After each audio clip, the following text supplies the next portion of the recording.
te pasisira tua te tele ni tau manga fono au fe tula fono. Ole to am tari ta tu ngal wenga ni fiafi. Ala bona fa le se la ngona fo talai. Ile tulanga na le mpa ye fa wa ta tu fono le tula lua le udi. Ngona lava fa no no ono le ma popo mai to tele su fono le la. Ai sa yo malava lo tu mo malu le lafo. Sa te fa tulanga ai ta tu la fono. O malava na tali sua ma fio to lava to tele. Ma leto e foi mai e mese lava le tu o lo ngai al tatu malo. A lo fo si sila mai le tunu pe e le se fono se pale mene o to sa ili di sui mo malu fa to al foi numero fa il tatu fono. O le fa malo si lava fu le al fon talai tai o mo ina se to tu na tatu wala wina. Ro tapo mai le tunu. So titi lava na fa no mai ai a lo fo tatu ngalo fa tasi.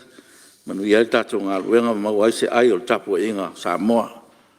O lo tau wha mai a tatu ripoti mantani le malo ai ua tele teimi o mau ono le manatu ma mawha to tele o tatou whatutuanga o le atunu o whiwhiria mai i tatou. Tue talo tuet whongtalai alo whangia o tatou ngā luenga mo tatou wala wina. Mata ngā sisila mai o le atunu ua le mawhai o whai tatou ngā luenga ono ua ese le meo ave i e wha mua.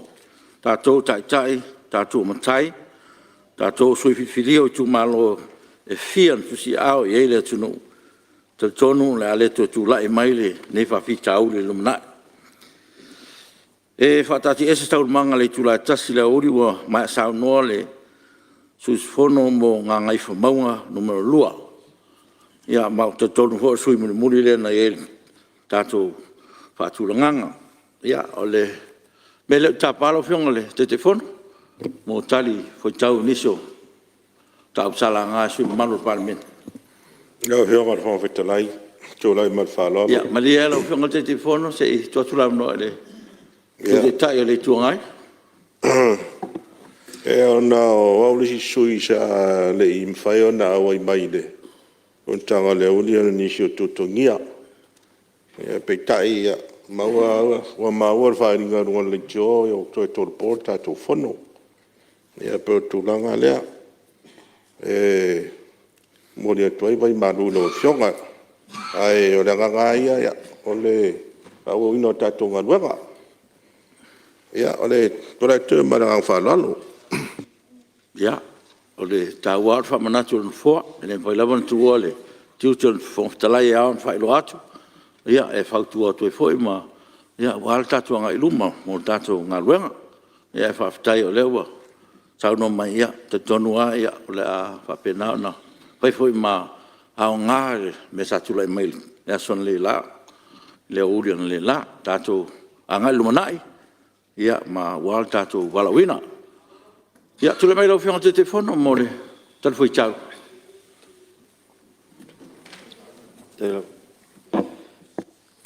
Ua pa foi le fa tai male vinga te paule lang.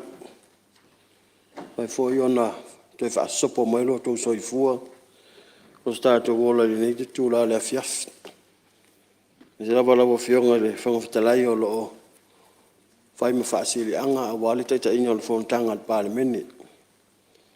Ya, te foi le ala mai la tu o voto. Ko te parliament man kabinet.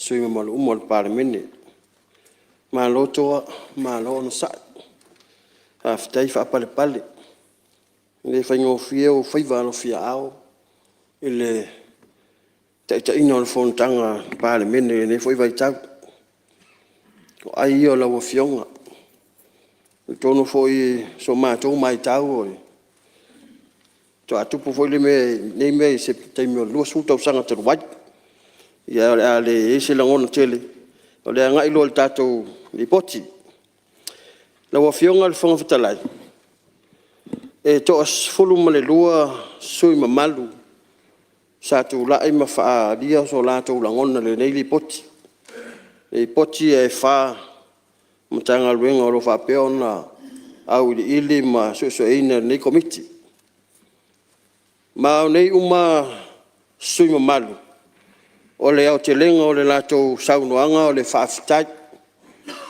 Nisi e lango lango. Ia manisi foi ua mai a lato whautuanga. Ia ngata i lea. Ia o tūlanga foi e toi whamanatu a tili mtanga aluenga, o le komiti, ma le fionga le minista. Ia nisi o vaenga taua e au na whaawau. O le au tali whala waiteli. E tūlanga i mea na sa la ngā, ma whaali e fina ngalo sui mamaru. O le mtanga ruenga o le suavai. O le tasi le nei mtanga ruenga sili o na mana o mia, ma taa ua, le lato usao po le o nanga i tonu o le tato watunu. O te whaatu saina fo le nei mtanga ruenga, o se mtanga ruenga sili o na whainga tao le lato ngā ruenga. E usua i al susu, tu lowe umale aso, o lo susu lava isi.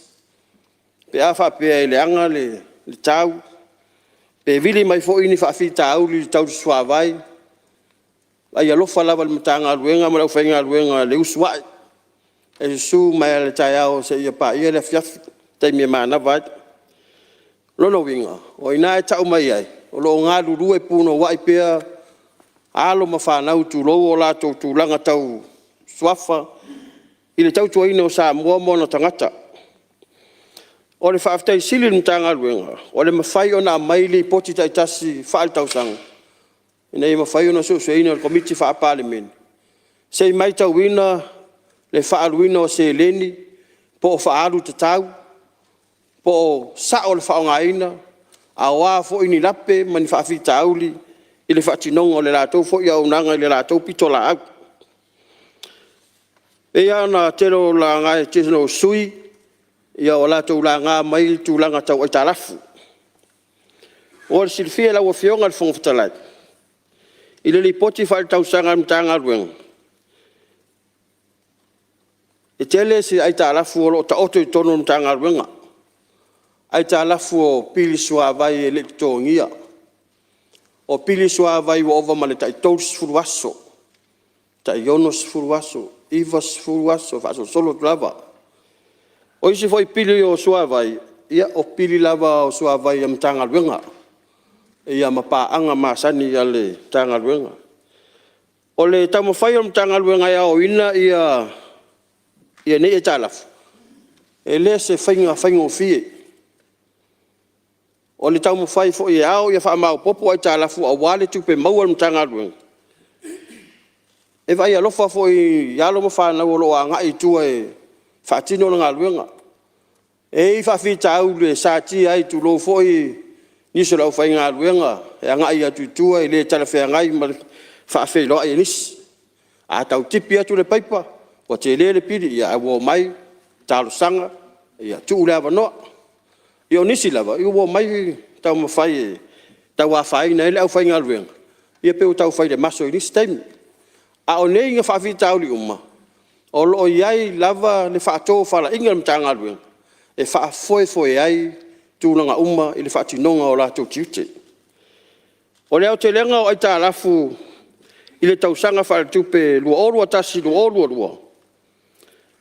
I le tausanga e lua orua tasi. E wha te si ma le fitu miliona le ai tālafu. Ai tālafu e le mawhai ona ao ina. E o mai le tausanga lua orua. Ua 5 te si ma le 3 miliona le ai tālafu. Sa mātou fisilingia le mtanga luenga ma le ofisa sili. Sea le mea ua alu wai ilunga le ai tālafu. Ia e le toe na tia se langona le vai tau tonu le sa fe ngai tātou ma whaama. Sa tele ina noa tia uma au nanga manga luenga o no maua se tupe maua a inga o whaalapot potonga e o lava i pisinis. O le whawhitau li tele nasa iai. O le tūlanga le nana mafua i o na halu runga ai tālafu. O no whainga tā o na au. Anu mea sili na tāua. E whainga tā na ao le tālafu. A lo whaau au pēr e wa unanga mtanga ruenga. E whaao o sua vai tangata. Pei ana tā ue nisi o sui. E le leile mōri a pēr mōri. e mawhai ana o soifua fia. Ai amotu sia lo le unanga suavai. Ua fōlinga mai ua reisi ola. Leanga ole anava tau avia mtanga ruenga, ole suavai. Ole ola lea. O te whaaftai fōi mtanga ruenga malipulenga. La tau te leo wa ai tu ma ale po o i tu e lama tia ai po whaafitau. I tu langa tau se eleni. Aolo i aile la tau whaamua mua. Ili au o nanga i tangata soifua po tangata o le atunu. Ole tupe e toi maua. A ole soifua ma lolo ino tangata. E whainga tahao na toi a matunga. Ole tūlanga le nā le whaafitai ai mtanga ruenga malipulenga. Wa lātou le li lifa i leisi tū. Ai whaasang sa olo lātou sa. Tau tua le atunu. O sua vai tu maoti. Tasi le whaafita au li mtanga ruenga. O le tele wa fioanga. E ei o lātou sua vai tu maoti. O te miu mala mātou te wheloa e ei mtanga ruenga. E ave ala mātou tu alalo. Pele ala ngata tau ona whaisa tū la fono. E whaamalo si ei vai tu maoti au mai lalo o le purenga sua vai. Peta. E le mawhai. E va ai fo le mtanga ruenga i leisi tū. Langa vai tu maoti a fioanga. E tua iai. Ia tele wa fioanga lea e whinu wa matau mamafa i vai tu maoti. Ai la ititia se le ni lau te tutongia. A ole nā sua vai. E le tu sa mar sua vai le tau mawhai i si vai ngale atunu. E vai mamari le. Tau mawhai e whaatino le le awaunanga. I awaine i eise whaamai me whapena. O le se sengala le nā o le tau mamafo iso a fio angai le vai tu maoti. Ia mar sua vai mamale whaatino mtanga ruenga. O le ala le nā le whaafenga tāfo i o le apa atu o lima mtanga ruenga. Le anga lo iai lava pulenga li mwhai pule o afio ngata i tas. E tā afio fi mauai o lato vai tu maoti. La wa mali lia fo ia lato e tau mawhai. E isi afio anga wa mali lia lato e tau mawhai o lato vai tu maoti. Au nisi o afio anga. Ia mamoli atu le whaafitai nisi o afio anga. Wa maua o lewa au mailo lato vai tu maoti. I lalo le whaamalu o le mtanga ruenga sua vai. O sua vai la fua. Ia, ua maua le saunoanga sisi o sui malu o whale alili tas. Ia, tasi lea vaenga whaatino tonu o taulanga. Ia, o lo whaaso solo pe alawa le taimi. Ia, ai wa telefoina e ta alafu o lo iai. Ia, le alale na o le tele o le tupe tau ona au mai. Ia, o lo o whaipere ngā ruenga mta ngā ruenga. Ia, tui pea, malongolongo po iali. A wale au ino a ta alafu i vai la fa. O le sua vai le loa. Tasi le fa fi tau. Anga o te loa tele lava ia lita sua vai. O lo le loa le manava le lili. E mafua mai ona o paipa lo o ta ina le sua vai. Na maua stasio sui malu. E al watu le mita le si ai. Al watu al fua mita. Lai pa le paipa. Fua le mita to esak. Mo le sila fia malu le atu nuu. E maisa ni maota mamal. O le ngaluenga mta ngaluenga. A mata tu le ofe la poa. Se ia ngata mai le mita. O le latu le mita ngai lo maota. O le ngaluenga na oi o lo ona fali. A pa se paipa il so onga lea. Ma lie lau sunga o le ona maota. O lau mata fai oi. O le fale leo le paipa lea. Ia oni to liti lo sua vai. Ai a liki lo sua vai le vale mita ma le paipa le malo. O le ngaluenga la le na. E fe so ta ia mta ngaluenga. O mai lo leo la tau fo ia fa fitau. O le tūlanga le na le ona tele sua vai le iloa. O no le telefone isi ainga. La liki ale paipa le ta oto la lo manavo le le. Ala fai me la to ngal tasel no paipa le mato paipa. E tau le ni me fa ngai. Ai lau te lo si la fia. Te le alfa le tonu o le ofele ta oto manavo le le. O lo mai ma wal sua vai ala tu te lo si la fia. O le vasuia ingo le tau. O mtanga ruenga i o sua vai. Ma le mtanga ruenga kampani o va. Tasi au nanga. E te le lo lato wa fai. Pe a iei vasuia ingo le tau. E o foi la mtanga ruenga sua vai. O i taimi o mungala. O uti suavat. Ai te tele fo i timu. O le lava se me whaaputu el suavat. O le whaafita aulila. O le lava o me whaaputu ai. Po no fuanga. E pu e el suavai. E wha no fo el suavai lea. Ina ia wha o ngāi ma malo le tunu. O whaafita aulina i le mutanga luenga. O taimi e whesu ia i el tak. Ai sa mato wasiasi se tasio vaenga pe ona ta ua tasio sui mal. Tulanga ia le whainga o me moe o fali. E ta tau lava ona sila sila e pasia atau fali. Ia iai masetane vai. I lea maota. E whaaru e le vai o le fali. Pe a tōti munga. O le nātane vai. O le a whai ma whaalango lango manga. Ma whesoa swani le ai. Pe a o le taime pe atu ale paipa. Rono winga i le vai al komiti sa au ele lato sila sila ma le vavai. E ta aua fo i lea pito la au. E toi whaamanatu mai. Ia whaamalo sia lea vai.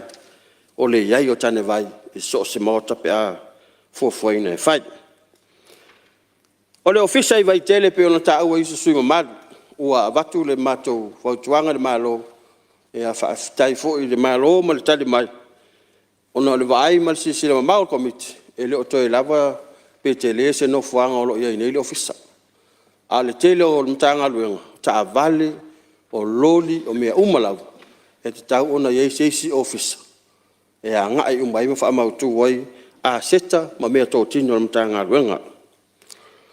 Taua stasio sui o malu le polo keti fo ile ia lau. E a te le tali atu le vaenga lea. La fo pe la fionga le minista o ia tonu saunua ma ia i vaenga lea. O tupe pau. E pea no whairo atu taimi o le whaama. I eita alafu. O le mafua anga le na pa ua i lalo tupe maua. Ale mtanga ruenga. Ai alu lunga le eita alafu. I le taimi nei ma le li poti watu ina mai e le pure sili. Sa alo e tu e mai se sili poti lata mai. Ua tu i te tia le eita alafu. Pili te tongi o sua vai i le mtanga ruenga. Kato o mai le company va. O le au nanga le company va.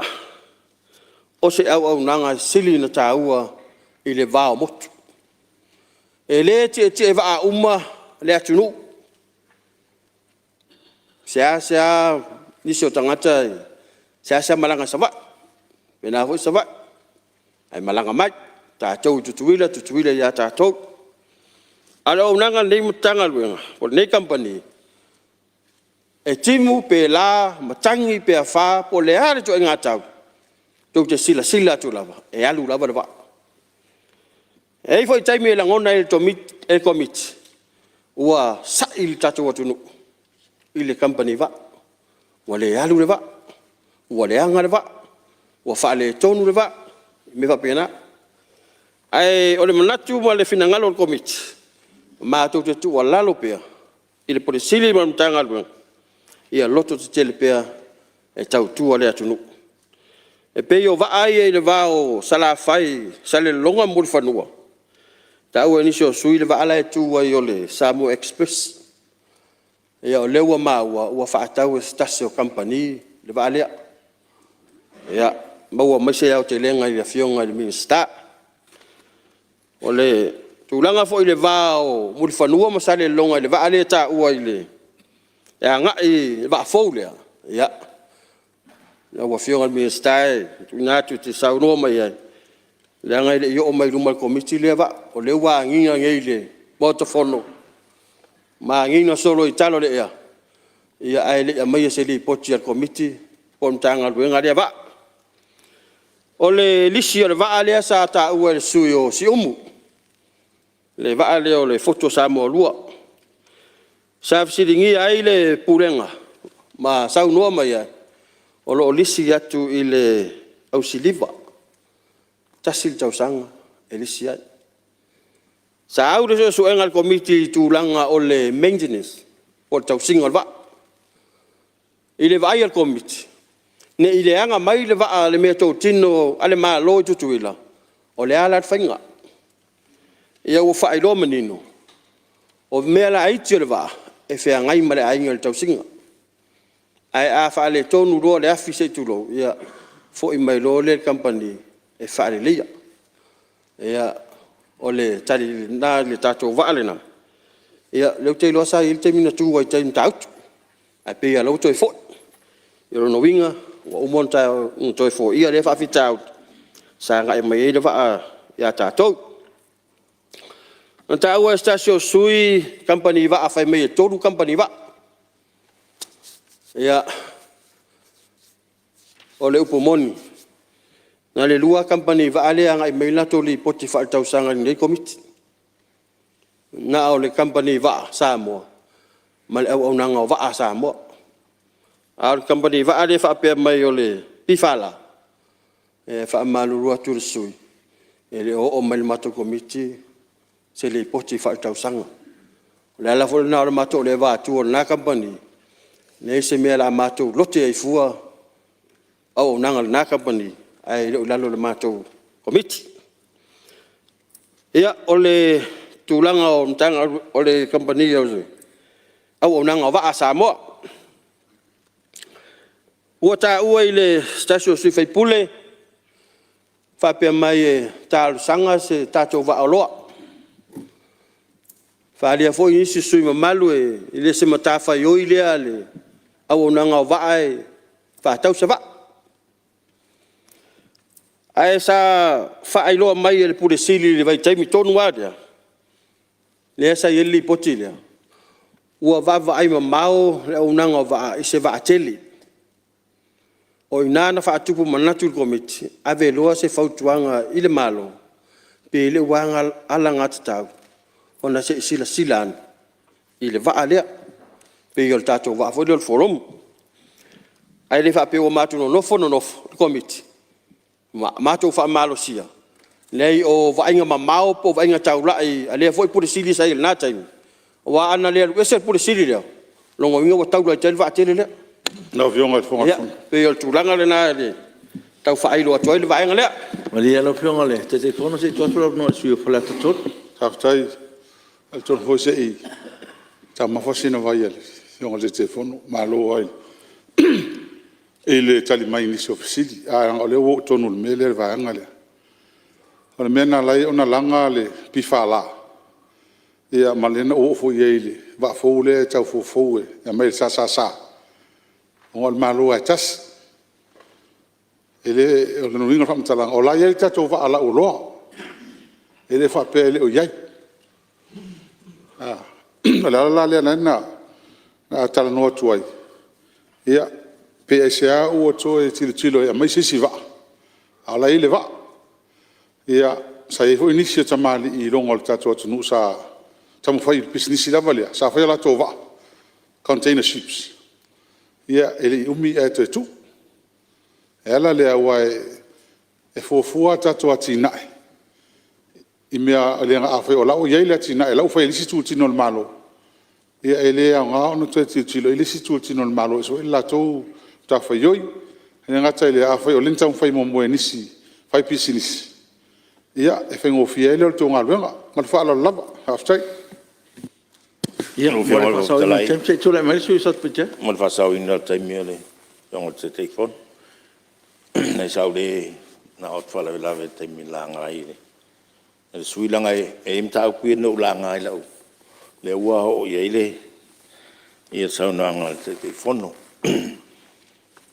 Le me mo mole ele vai tu moti. Ngal matu tu malo le si tu malo lai. E no amato il mato vai tu moti. Ai pe io sa na ngai te telefon. Pe mamma le vai le al malo. Ai le mamma le vai le vai tu moti le ala tau ma fai mato tu malo. E ia al fe ngai ngamal matanga luenga so fo malo loinga. E watu ai. E sia ki le vai ma fai la ko so suel. Ia ma va fo la tu ripot ia o la le le vai. At va pena vai mai si vai tu moti. Na nga fa no mai va pele ala i vai per pala ia la vai tu moti. Ia le mamma ia tanga tole. Le ia alu la to vai al malo. Ia ele longo le lei. Le natulang. Na ulanga fo ele mele ele in paipa. Pai palea ia le pa te lea ia le mita sotina. Ia ono o le message o lea watu. Wa e fisiri atu ele. La mo te lea ila umita mai. O lai mama lau pipo. Ale la watu fai walanga e o maile ia le matanga luenga fai. Ia, no masar sa pe nga ku mkanga luenga le lo ia o mal ke minge de o kwa se mkanga luenga ngo lo le o vai palamai fai ai a fai ro sa onga. Ia, I would say that tinga mixed messages for le ia longo uma ia le matanga luenga i tangata mo fai nga luenga. O le mele la ka ko ngaka le bika. O vai langa nga ku mo fo ia mkanga nga fai fo le vai le ka pasi ma le bika nga ku mala ko me fo e di lunga la ko mai msingi so a fai ale mea lea e ngakai. O le vai mea. A fai au ngau ke le maka ngaluenga e sefe le vai sa mo. Kaunga kongi ka ia pe a fai maa e fai ala ko vai le o la ko le fai. Ala la vai e alu ele vai. O kun ka ngaluenga e fai. Ai ko kongi. Ai o va pe ko pe e ki ngai ale lo makua ngai langa pipa ia ele ngakai nga. It'll be one of the cases. E fa penga ai, o fa penato lo fiong, fa tai. Ia, se tu la mero fiong amista, le fa maneno vai liu le. Ia, whaftai atu le whinangaro whaaria fōi o le whionga le whaipule o Satpaitea. O le me moni lava, ia o saulele lava le sauna ngā le whionga le teitei whono le tūlanga o le vai lea. E tusa leila va ia tula fono lo fa tula fono inai ia le tato swa ma le IPC e watua ngata i le tula nga fo ilea i le mita o tua tula le mita o le responsibility nga ainga e fagia ke fo ile le fo ile le pulenga i le fai atu le vaenga na nga ese fo i me o mana onga o ainga teitasi. O le tūlanga mo me o vai tūmaoti. Ia o te whamalurua tulawa lau whionga i le āri whaipule. O le tūlanga le mamaolo tā ua. O na o vai ia tātou al swa. O le vai ua whamaina matu ele chlorine. Ina ia pepe ai siama se tulau lava le motanei.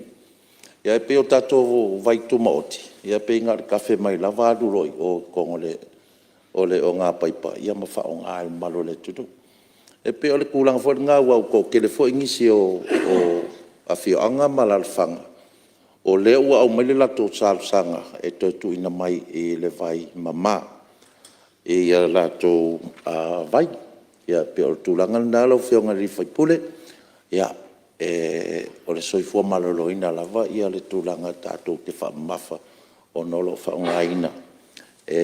Mamalo tatu atu e malo wa fio anga mo le tu malo ma falalo ia se tu mai so se sei anga le fa fonga mai le tu malo a fai la e tu ti si la fio le melo chlorine wa i fo i sino e le fi le mele tu fo ni si la ko te le o councils e object le fa nga le mele e le manda e va tu melo chlorine e fai la to vai le la vai e vesi o mantemi nei o soi fo malo ringa foi le mak kan ngwa koi le aku mai le vai test o le va test e mako vai fo sa vui ave vai fo la o fa ia mal mako vai ya nge o le o le luse la ko sanga o fe ngwa al mako ku malo iri mai ia ses lai sau ama vai mama le ia ka mi uma ia aku le health test mai e siria ku ko vai lo le vai la le sua le ma ngai ke le natural water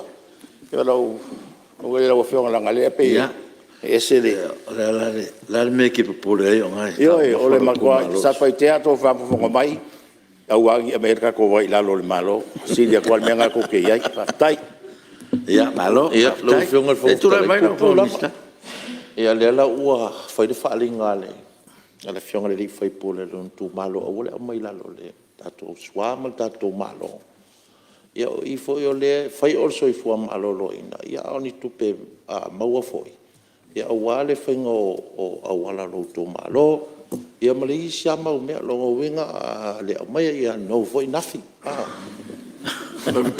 Au whionga la tau Se mele a longa Ia, islista. o manatu. O kiro leo whamani inga le mta upu. Ia, atonu Ia, o ala taria nga ia lewa. manista. Ia, o leo manino. O kau fai me maawala ma mea nga. E leo fai aku mea wala pao mea le vai. Ia, te sau no mai lau whionga palmi.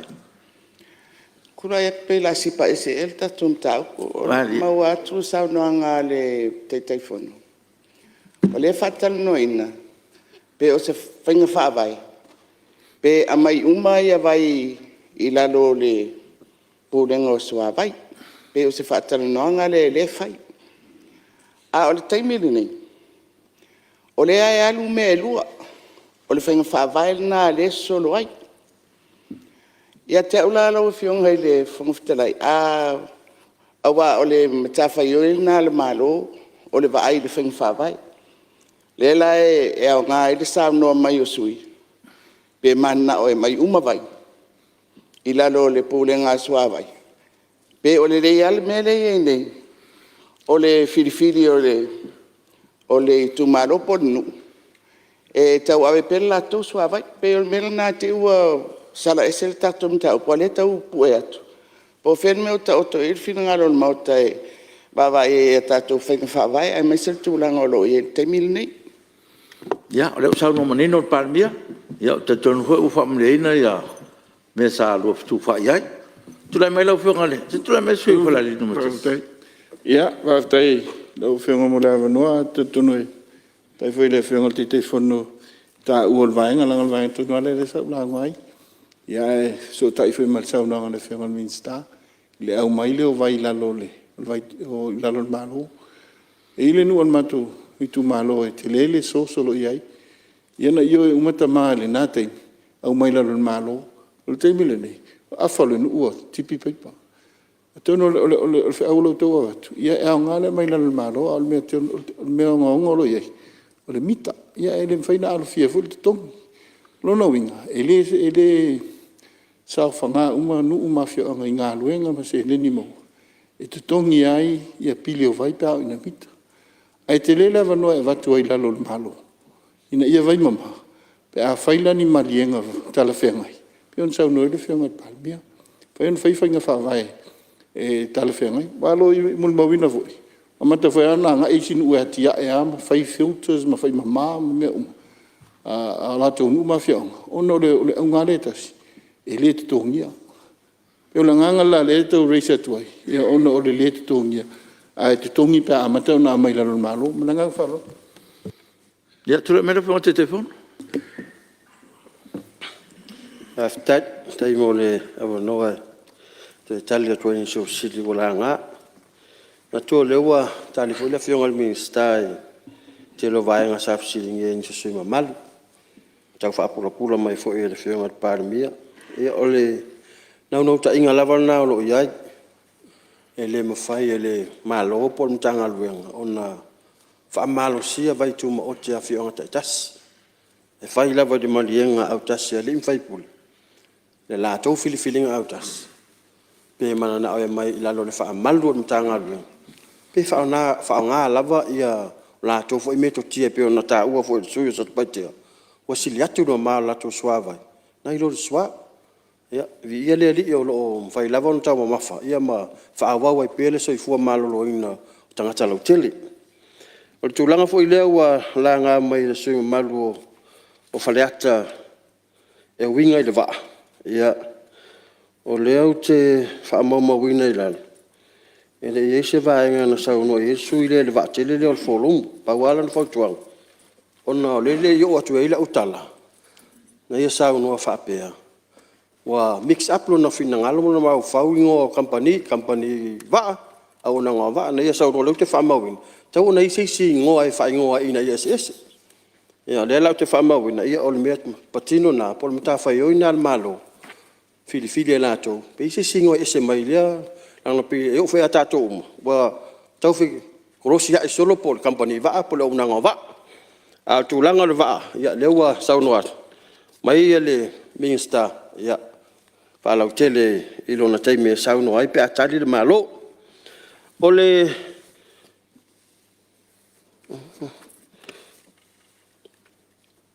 O le au mai o le vaatele le la oloa. Ia pe ona ufa ilo atu.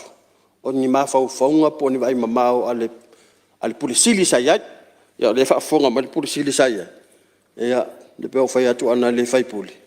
Pe ne wa mai a te lo la le la mai lo waro sa fai mai o. O pasene o nai fa na vole wa a fia mai i tu langa o ava malosi ma winga tu lo winga le tau pulea ingaluenga. Ia o le ala na le vatu o le tu alalo le ale komiti ile malo. Pe le mafai ona so tai ma ngaluenga fai ali fai pula fianga pe on ta o stasio sui. Mana ia foi le tu langa ina ia fa malosi ai fa na ta ua tai tai o le tuangai o le stamatiti e tangi maloi mata i matua i le aso e whaamawai ai la tu o se ala na me fa tangi lunga tau aua si fafine ma se ala whanau ai la tu o se ala na me fa ia o winga la ia e le ma fai ona tātou whaatonu tonu ina whanau pe a fai lava lona iana tula lea ai ta ua foi o le alu o le tamaititi ngā luenga ia e le ngā luenga saila ai so singa luenga se atu ai masamo ai ua ye se fa malu po se fa tu muanga a lim fai pule alu malo motino o lo tapu ai lo ai o le ale me tupu mai o ela ngona i le leo lai tupu mai o ia pe o tu langa na o fautuanga ia o ma ua fo ile fautuanga tali mai le malo to ningo ai talaf to fo ile va mtanga luenga suava ia o singa luenga silifon ta ua o le vaenga le o tato fon fa vai ngal rue fa tase mal pule no ina em fai ona fa malo sia le o ina opili ina ia tali mai mana onga o mtanga luenga awa are se suava e wa tupu fa le vela wale kuka ina lau me tau mafa e le fa malu fo e ona te le lo le fai e al fa malo singa mal tu ala lo komiti tato tu fa tasi pe ona na mai mtanga luenga ia to tongi tato italaf mai ia tau mafai e fa alu rumal tatu por kalam ya maua pe afio anga mtanga taitas ia tu langa le suavai maua e ona o mai rola ia le vanga mon moti e ile sui malu ya lana lelo sa fai mai sui na ia la fonga fa pe e le mala malama komiti la tu ngal venga fat ia Fonga. e la ngona fa no pe a falongo nei to nya la fonga O le sui le sala fopo o se sui. le ai le sui le Ia ele o lo vea o E le nga le ua fa mokur ka le fionga ke fongo le kai mo mai nei men fi mana mana mai la fionga. o saro le la for minska o kira mesa salmo e pe al minska ka pe le el ka. O sa mana o apo le tale ale fionga. La ko nga fa ko nga le minsta. Ia salmo. Ele mele na fa tu fa ruai le to committee. E tu fa tasi company va amal company fo le sa o nang. E fa luon to mai to report. E au te fie le lo fionga po al ma fo anga onga ma tal fe ngai. Wala yun to mai fa ruai le va ma fa lo la. E ma le mela le nta tano wala mai ko lipoki. O consenso ia nei kamiki va ia mai seila le mai malo lo mai ai le se la con aluenga le fai le va ho lo con kalaki o le pe ise so ta inga man kampangi va ingi e ingi fenga pa anga ho le mo se la ko kupe e fa ka le kai mi ko fo ia fa fo ta ko mo lis con kalaki fo e o ngai va anga lenga ma sitting ia me se la fa nga ka ko a o maritime school le e wale pe kere nga mai fa kuanga i seila ya lo sa ka kala la ngo isi ava no maulunga mo office level im pai la kapkingi venga ko ngo yele so ngal ko miki mal ka ko compagnie o nga au nanga lungo va ma fa la Ia tu le mai o pe te telefone.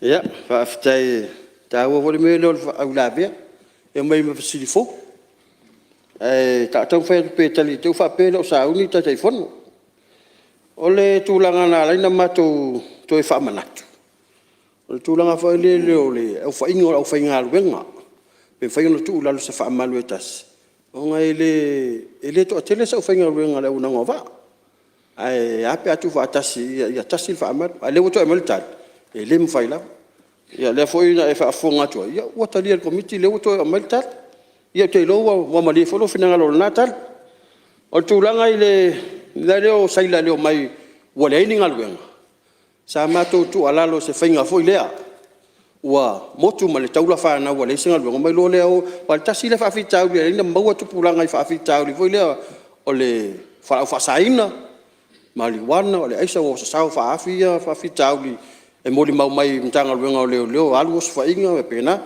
le tau te iloa te lo tu pulanga o le natural committee pele ye se fainga fa fainga fi no tau fi mau mai ia talavovia ele ala na ta o stasio suima mal fa aftai fo ilona fina ngalo mamlam e anga i mai lo company va e mai to e o serve la tunu i va laitia ia maua mai le vala au mai va titele io to fai vo muto io ia pe o se tali va ver tule na na sin fa pop ia ai o mai le tu langa pe ona fai lo at no film from tele ona ele o mo Ia, fai mari e ona lau.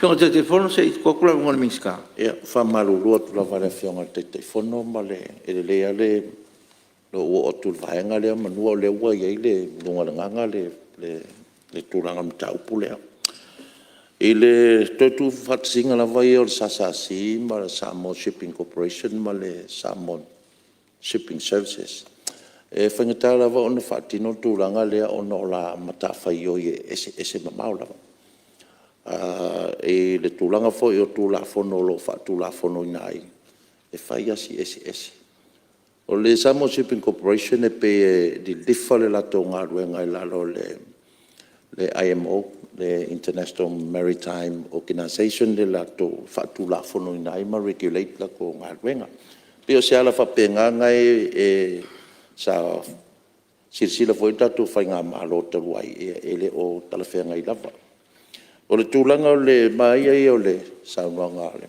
so fa le ata tulanga o le ia o se me foi le occupy e kamiki ia alom fa na ia wa ai o mai ma ia la to kon kala kele company va be ta ila o fionga fon talai ila lo ai o tu la fono fa pene international regulations e mana o mia le malolo o le ofenga lo saila le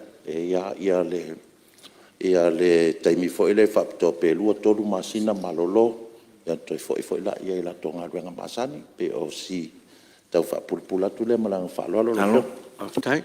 Ia, tono lewa. Manino atiri, sa nonga lau pionga te telefono. ia fa aftai lo fionga le minister mo le fa lo te le no le vaenga ia te mana tua mai atu ia Tai. tale ni committee Alo. tolonga uma salanga ia ai mori fo le nga fa aftai ia lo fo sui mato committee fionga sui te fono sui mal umo nei committee ia wa fo ile fenga ia male tau lau le wina male lo ina o pasia singa ia mo uma sanga ia nei committee o wale sai le linga o mau ia male va ai o tala fo yo le poti fa tau sang o to ina mai mtanga ruenga ia mato mo di fo le fa ftai committee mtanga ruenga uma company va na pulenga fionga le pule ma fa inga ruenga e ma se fo yo o lo ngalu ru le au saila to no mtanga ruenga te tasi ia kapiteni mo le tau tuino le tatu atu no le fa inga fio to faiva a le anga le tau io mato fai tio fo ia auto ia ale le tau io mato tau le fio ai fo to va ia fa aftai fo ile unanga va ia wa fo ile tali vala au te mi mato te vala au toi mo tato felo ia o fio ngai por sili fa aftai mo o lo fia au o lo ma fola mai pe mai ai fau tuanga mo tato ngalo fa tas e me so lo fa nga ruenga fa aftai fo i mole tanga ruenga le vai fi mono ma la pulenga ma la fa nga ruenga mai lava i fa lunga se yo lava i nga ruenga tu no fa office e me se la tu e usu le tai au su e o lava le pola su ia ma lo nga lu fa aftai fo i lo to fa i va lo fia au o lo to tu al tato tu no to te le fa sidia ni ta la fu ma ni tupe mau ai to te fa au pela unanga ia o le vai o le ola i tangata umo le tato tu no Ia, whaaftai lau whiunga le whonga whtalai. Pa wale o sa mātou te talo. Ia, o taitai whono ma komiti taitas. Ia, i te mātou tautou nunga o mātou o komiti whaapale mene. Mātou te malu lalo walo fia au. Te mi umai whonontanga.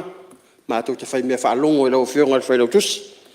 Ia, maua mai lani tāwale a taitai whono ma komiti taitas. Ua wale ina mātou tāwale. Ia, wala wale mo mātou. Ia posto tal sanga le whaau ia tuai. Manu e tere le whonontanga. Nui al po. Alo, whaftai lau whiunga te te whono. Whaftai a mo saunonga marmalama. Watu al whaftai tele le. Lau whiunga te te whono malma malu lo tu komiti.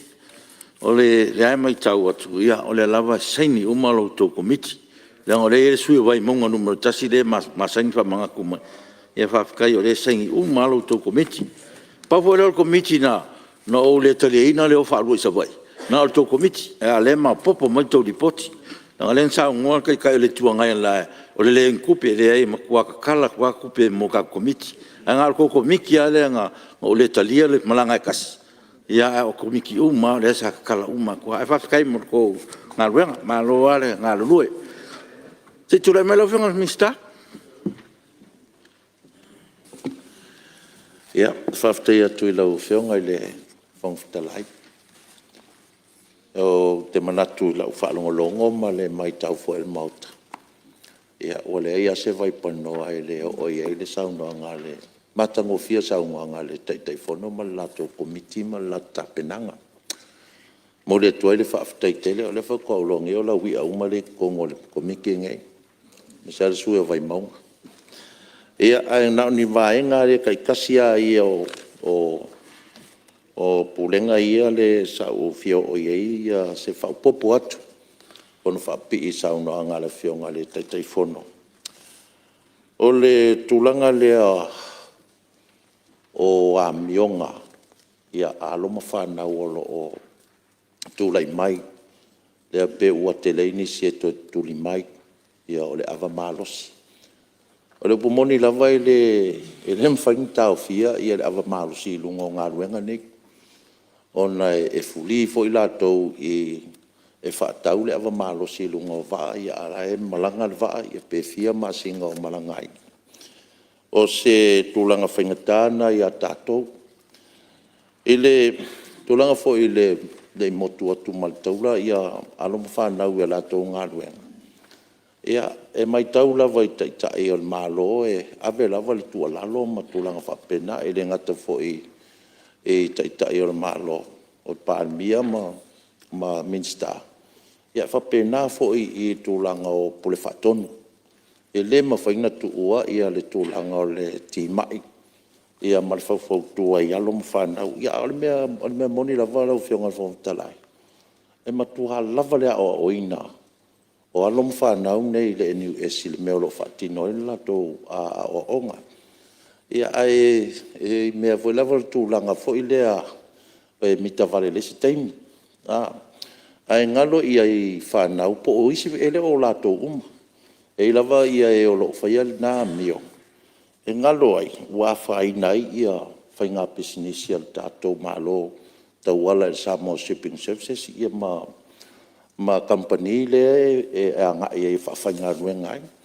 ia ele ngato fo ele na ia ole taule le o tato o tuno ia faina fo nga vaenga ia ole tulanga le ia le tato a Samoa Shipping Services o October 2010 ia ona safa manuia nai le tato a malo ta wala mai le Samoa Shipping Services o certify ai internationally ele tulanga o le International Standard Organization o le ala ua mana ia i loa tato Samoa Shipping Services po Samoa foi i to tono lalo lange feutanga inga o business o le taimi mua ia pesa kako kolokolo foi le whamalama ma kako kamawhai e kausu engi ngā ruenga e po company e aveanga ia ialum whanau whaseila whaingsingi e lungo waa matulanga whapena a le taimi lane ia le ala ua makua kalangore le company waa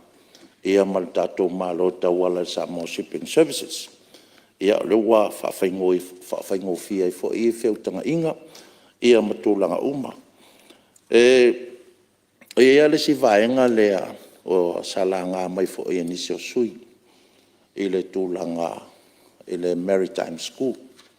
Ia o le Maritime School leu tā i le NUS ia longa whaatinoina. Ai tasi leu vaenga tā ua. O lo mana o mia mai company va. O le anga ia tualu ma whanau ua uma o onga. A ua iai fo ima le experience. Practical experience. O le whaavlavela. O le i tā i le NUS ia le tātou wa onga. Ia au le o i kako ofisa o le Samoa Shipping Corporation. O le ia tātou va e te tau ona whai e se tūlanga whapena. Ina ia whai ngō fie lava. Ona o mai lava noa ai ruatua lava non to mai lungo va. Ia o le se kau kirkiro iai ia le malo e fia ave fo isa o kārsanga i le pānmia mar kāpeneta. Pere se whai ngā whapenga. Wa o mela iai e umalava ia le NUS. Ia ngō mai lo le ango whangofu. E makau whai le ia le Samoa Shipping Services. E su e nia mga whai ngā ruenga. Ia ranga mga o mia mai fo i. E company va. Ia kanga kaua e singa experience e a makai ngā ruenga. Ia peo ngai vaenga ngai i le tātou Samoa Shipping Services. Ia ngā whonga. Malia lo fionga minister se i totua mole. After le fionga minister ta o telelena ona ole sata o le vaenga le. O mantua ho i le fionga o le von fai ale ka le Maritime School ia le sasasi. Sa siringia e matou. Taimi le pe ai sea. O fai e lava le aonga seila lea. Ala i ele ni wes. O le tala na o mai. Te lea le se sengo. Tamiti e mai ngari e US. O too much fiwi. O kele le me vole leo poko e kuskus. Ai le se practical experience. I lungo va. Le na fai e ala aonga ia company va. Te leo tausanga. I va anga lea. Le ala ua te talitonu leo te matau le fionga le mista ma le company. E te tiro le vaanga le. O e ta ua te. O le mea o le mele tu. O le lem fai lea ona tu fatasia pe lia o ino tamiti. Le vaanga tonu le mo mia e tonu wao. Wa le tala le mai ina o tapuni titi ai. Sa yasoi. O pe o concentrate tele a onga i el fui. Ia ile NUS au kau fatu tsona ia on hands training fonga le fa tino ino ngaluenga. E ra po tu le mai termine. Le vala o tameti i umai i sa mai le NUS. Ia ma tameti le mai o to tele o se le la fa lo tse mai fa uma onga i tonu in company va. Ya onga to tanga i va nga le mal fa lo. Lo fionga le. Tu la mai tare. Mariel, lo fionga minister. Se tu la mai su fa la lili no metas. Whaftai, ia atonu e. Ia ngā whoi o le tāpule le sā tā ua, mi se whoi le a onga le sasasi. O le nganga tonu a lea e sauno e le whionga minsta. Ena lain tu e tu whatas. Ia le a onga le NUS, ma le onga le sasasi. O le naunau ta inga, ina ia tasi. O ana mena tupu le teimi o le sasasi. Fiu ia, tamaiti ma le NUS, e su ewa noi te tonu sasasi. Fiu tā maua. O le tūlanga utula i mai. Ia peruena sauno e winga le titi ai. Ia pe ua ele o iai tele se wha mua. I le tūlanga i te tonu o le sekta NUS. Ia ngā luenga ia TTI. Ia po ngā luenga ia whiri seila. Alono ta inga ia o sekta nei. Ina ia whatuto tasi mai le aonga seila. Ia ave ia le focus o sasasi, MWTI. Ia malpifala. E tapu e ia avanoa ia. Awa, o pēra ta uwela ulaunga nirela. O lo tele le mana onga whapene i tātou lotu, motu tū maoti, o i tūtua oi. Ai lo i aise establishment whapena. E o whaila ia mauma lalangi ato. O tātou le region, e lo i aise se establishment whapea. E whapitoa mo seila au tātou le ocean pito tele. O lo i aiwa whangota, o lo i aiwa ia wa ala o loa i le vau asiama. Pita ele o ave ele focus le tātou maritime industry. Le nganga le nala o whionga. Ia a whina ngaro le whionga minsta. Ia lono te inga le na. Le nganga whalon. Kau whionga whonga. Ia. Ia o leo kau karifa minsta me le whionga. E lua to inga training. O le mea ka o le on the job training. ma le mea ko le academic, mostly academic training le fai le NUS. Ai alu NUS, e kia onga ngā male fofuala, e le ngaka e le seila, o le kapkengi, o le official, le office level, o mea umanga ya onga ngoka. Ai onga le mele sa onga i le school, SASAC training school. It's a practical, le on the job training. Kai ngā luenga kasel me kia rui e la kuro e seila ro. Ai onga ngoka ya onga i le NUS. Kele le area, kele le area kava, le mela ngā mai e misi a kōle mele mo mia lokoni. Pe o le kei tāka ko a onga i langa whaere kampangi wa. I mga onga o seila, e whiwa i le wao porum sa wa i marunga wa i le wao kuila. A ele o au la fia i le wenga lau kele. Pe whiwa kei mine le se sengo titi, ai ma onga i ki. E ui mi wha lama. Ala ka kei wha pea, whaftai. Te tūlai mai le sui o sa whata numera tasi, ma lia pionga minsta. Lau whianga i le, te teifono na o fwio te e le komiti le al matou te teifono. Tau e tau whapurpura rai te tiam tau ku o le maritime le tātou e le whaongai ne. E le te o tātou whale ia o ngai e whaseila. O le maritime e set mailanga le mea hoi tau e tātou curriculum. E set international. E le mwhailan tātou e whaatino i a ngā ruenga e lungova. A le au sia marosi la. O au sia la e tātou tamaiti. Le wala i o noi fafo. A o leo te vai i le porkalame na Samoa Shipping Corporation. Lato wa whaaloto i whana. A lai kawa mai tono o le International Maritime Curriculum. Pe o le sosone tu le mana whaaloto. Malo. Whianga whamtalai e, i whasau ina taimi le minsta. O sui umar komiti le. O na sui komiti, ia e sina whamalama. O na tele o le umau le avanoa. O na tele o sui le sasau no whi ai tālafu. Ia e silsila le tangal wenga o vai. Lo il mato VATST credit 2.8 lesi 21 ai 2. Ai lua e 2.4 no winga la o ai talafua ala il VATST credit le am tangal wengo vai pe le nganga nai mitaile komiti le tangale tal no ai talafua ala il mato VATST credit le official la fonga mal fa lalo lo fianga Malo, te langa lava ko miki e makaria o ko miki le. Malo wa sky. Ia kule mela o fianga miska. O me titi ale, la esa so no ile sui o Lia o fianga mista se. Yo, pe le winga le o lo faingeta o no maita maiti mai ngauta i le NUS. E fai le lacto practical i no va. Sa sa si o no le se sengo sectors ia male se sengo minsta mal tu langa pe. Ai lalo sector etas. Faingo fian fai le malianga fa va pe me sa faingo fia le sa sa si. Wala tu wa o nga mal lato. O lisi le vainga le va tu ile tu ala. Ina ia fa faingo fia le va o ngai. Lo ila to practical i taile. Ila to wa ngai tai ile setup la ye. Pe tai se malungo lungo le sami malungo le va. Malanga fa lo. Tai mo fautuanga, ia lo fianga mista. Ia fa o mai le. Tau whianga whakalai. O maola o kalanga ne la. O la wi al komike rea. Se vai rau koe pisa mai o le kau whai akura. Ia, lau a whianga whakalai tā ua ia o tātou whelaflafo inga i o tau whinga alo whaaria. Le whaua whaafonga mai ia le pule fole NUS. Ia ma pule pulenga. O le nganga lava na ia iei se whaafaingo fia ina. O le tūlanga o alomu whanau ia o onga a wa iei fo ima le practical le au kawha e le whapeo le a waku whapenga e Samoa Shipping Corporation. E mwhaianga whakulanga se koe ngā kaimi foi lea e o e practical la i lunga le wha koe o mai. A umai koe fo ia le NUS certify e la ko i le mele pe on saunua le ana. Ia e peila o le tūlanga nā la o whionga whungfutalai i le tātou Samoan Shipping Services.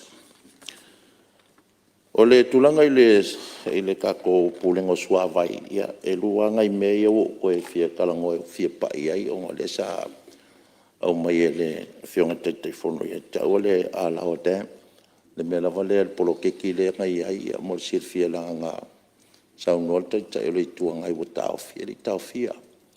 O lava lau whaasolo lava i le tūlanga o le tender process o le vaenga lea o le whainga tu ue whai le roadshow i Australia mo te awai atu i company o lau whaali mele lako interest lako ke whausia i le polokeki lea o kako whakango vai le ngoi a lau a pitai ngā toi tōru pōlu vaenga nā o le whongo le Jacob le la wale koe whakari e se skaimi e māko ke karango ai. O le tūlanga i le mei o le CSO le sa karsanga meingi se whakingoingi se o lako polokeki ia po lako ngā ruenga suawai i o nuumala whanga. E 3 milionga le CSO lea le pulenga suawai. Ma le au ngā ia le 3 milionga lea le wha e tutonge ngai ia lisi o whanua fo e le tutu ai tatu po hous ia le tunu la la au fia mai al community. Tonge malipila le kise o lai wha o lai kako pam o longo wingala. O la la e au fia malawa le tunu atoa. E le tato CSO 3 milionga le ia ngā fwoi koksit fia. E le ke le fwoi kako kupe o CSO. E mwhai e onga wha kingo uma ia o a kako mana onga matulanga wha pena. Ia aile o tu ua ngā nue ngā pulenga. Lea lava sa ili lava nisi fo i o soswani mai nisi fo i o vaenga. Ia le lai whatau e whatau no inai ia tātou ngā luenga. E fo i se tasi o company lea wa lofa tere mai tātou malo le i lato soswani. Le sa whatino ai ia suawai so i le mitulanga tonua le au mai nei e tō fionga. O ngat kulanga le waie. E umanga whaakua kule le poho umal whakaangoa i ku piko iuka. E whaasaua i whafo, e whaasaua i kaile suawai. Ai koe aku fui ainga koko ngongo fo iuka. O ainga la ngā o le koe kārsanga mai. O mga oko soa ku iuka le ia le lainga a lai arurunga le enga kedea e le ae le pai. Le lai e le company le arorofa ma Samaria anga le leile i ai. O le ala wala ko o maia ia pambo fo i o pustas. E posta i le vainga i uka i ainga ngā e whaalu le soula. Kasi ngā mea maanga i ale wai ai. Ia le foi whakingoi i le vainga ai. Sa taua papa a opo ia o manase ia wapea foi ia le fio anga o le altele. Sa malai ulu ma maunga ia. E lau fawua whatino atu ngā luenga ngā i. Nga i nā vaenga ngai tū, mali wha moe lava o le pūlenga. Ia whata oto lava le lenga paipa, ia so ato le moto. O ngā wha o ngā lola ia o suavainga po supplyinga po hose nga, e fit a kole ia le paipa lea, ina ia o suavai, ma le malosi le vai, i le situ o le moto. Whapenga foi ngā i pot, le voi whatinoi ia ia tūlanga na ia o lea mātou te ai lava po wheme maua mai se fsoswani i le EU o le taika e fsoswani mai tātou a pūlenga ma tātou malo. Peila o tūlanga na o Whionga whangstrai, sa wano whamu. Mali ero whionga mi star se. O tūlanga no le sui ai ngai tai. Sa le ia se manatu e whalawelawe le whionga le minstau. Leo talin malo. Ia te ruai o neitu malo sa ara ngār vaenga le CSO. Ia nei se le saunoanga matango fia le whionga le minsta. Ia lau mau atu le whaonga ainga o le tupe lea na uta ua pe subsidize le malo. Ia pe o le lifa le saunoanga le minsta. E tutongi ai pe compensate ai whanua ainga le mau ai le vaiviri. Ia a tarsanga le na watu o no le tōtu ngāma le whawhitauri au le tupu ai le vaile sa palai mo le motu le manon tai. A whailau whinga whawai ia e whaonga ina leo se le ni fo le mo tau yo ele manisi vaenga. Ia o ala ngono lau whionga minsta se o le heitu ala mo mu. Au te whai atu le taimine le mawhatianga le tupu. Mai e tangata o lo alala i lo motu tūlanga lea. E ala no la ngalo whionga minsta. Au te le i o mai mauta nei sa whaalongo mai le a fo nei le au ma folo le EU pe se fulu miliona. E le ia tangia ia le whaenga leo talanoa ina le motu ma le mawhatia ni tangata. Le ala leo talo atu. A whaina misi le EU le motu le ia i tangata o lo utumalo. Ia o tō whanai na. Ia no whai atu le itua le mo mu pefeli wa ia. A le tau lunga o mea umai. O le service le pulenga suavai mo le motu lea. A whai o le whinangalo lea ma le whaatulanganga ma le whainga whaavaia. Ia, te leo tō ina tō whaalau whionga minsta. a te manu tangata langa e o maritaimi nei e tupuro le whawhitauri e watu ale ofisa maripulenga maritari ale maua whale tonu ono whale tonu o ngā paipai ele motu. Marenga ngā whalalo, tati atu ngai lau o Whiongan Minsta. Ya. Ya mali e mo pasau ina teimi ro Whiongan Minsta. E tulai mai su ya masui o le pate tu pailunga. Mo masui si umuna, so le malo Whiongan sui le pate tu pailunga. Tai lo Whiongan le, talai o pasau ina teimi le. Yo le Minsta saula ngale tatu wa fo le kau mai malanga ba sa bai mo pot sa ye ngai mangaku foi sa ku ko pola pe finga fa pula mai pola le pe kal fe ngai va mal mele la ya pola va ka pe ka ko wa e umalo swa vai lo Whionga o kai pa pe la umalo sa wa fa ya lo su malo le pate tu pailu ia faafetai o le ua ko sa gonga miska ku langa CSO ia mai sei plo ke kile o ka ua le sa marianga le faafetai o le ia lava sa marianga le e ui ua mai fa kingo ngisi o ngaluenga ile kule i savai ni ku sifo ia nga o faafsida ko ala o Whiongan Minska po o ia lava sa marianga le le ka kalo ko ai amaka mai lo le ku sa Langa o lausa wanga fa pe o kere fo ka o ilu ngai monga molu. Ia o ngore ku fo le fesi maunga ia o lo ia fo ile ka ua fo ile le o ngo ku langa o le afianga sungami ia lo me yenge ka yuka. Ia o lo ia fo ku langa fa pe nga ia fa ia o develop le ku malo o ngalu e yuka mo e wo fo makia e lo ile. Ia pa war me o le ka fa ia o ku tswa vai pe o mere kala kwai fa ka ile nga sa ngoi. Disi foi ka ko fon kanga ia le ole a fa aver fa mo ia le pakai ku pai lunga fa ftai tel ia te me lo Whiongan Minsta ia fa ftai lo Whionga le sui fon ftelai ia ole o ma ua le te ulanga le sailinga o le se tatou fund e sui ia le paipalea po le ofelea nga i manontai fa ftai fa manatu mai ia le foi ko a ma ua ku le vaenga sa pesa nga kala var kai mi fole le fai ma ko mo ku swa vai ya le ala u fa longo ya ole sa e anga e mala ma ka fa ngo ko fa le ko fa kai ole wa ka mai vai nga le foi fa fong mai pulenga ya ole tulanga le ala u Whionga le fai pule o ale pata tu pa ilunga a umalonga e saungoa mai le asole ang kako e saungoa mai a umaloa sisifo saero la we sa marianga le la wa amaka nga silsila ilau e ngar wenga ngar kako kumalo ia o lisio vaenga ia o le fengatanga kong yo pidio o swa vai malo le tunu e mesa sa ia o le we tato me foi le mai cash ia malisi mbero le emtala ia mfai lavanga fafso ta itato pulenga e fasingo ku faingol menga ia nga fso swangi le enta ue le Whionga te fono tu langa fso swani le tato fono fa vai ia ole ai se tu langa se faingo fa vai fa penga ina ia lu fa tu la fono tato mea e ke ua le ro se kupe kongo fono fa vai o sai mai foi le tunu ia tato ia no wo mai la ia le company va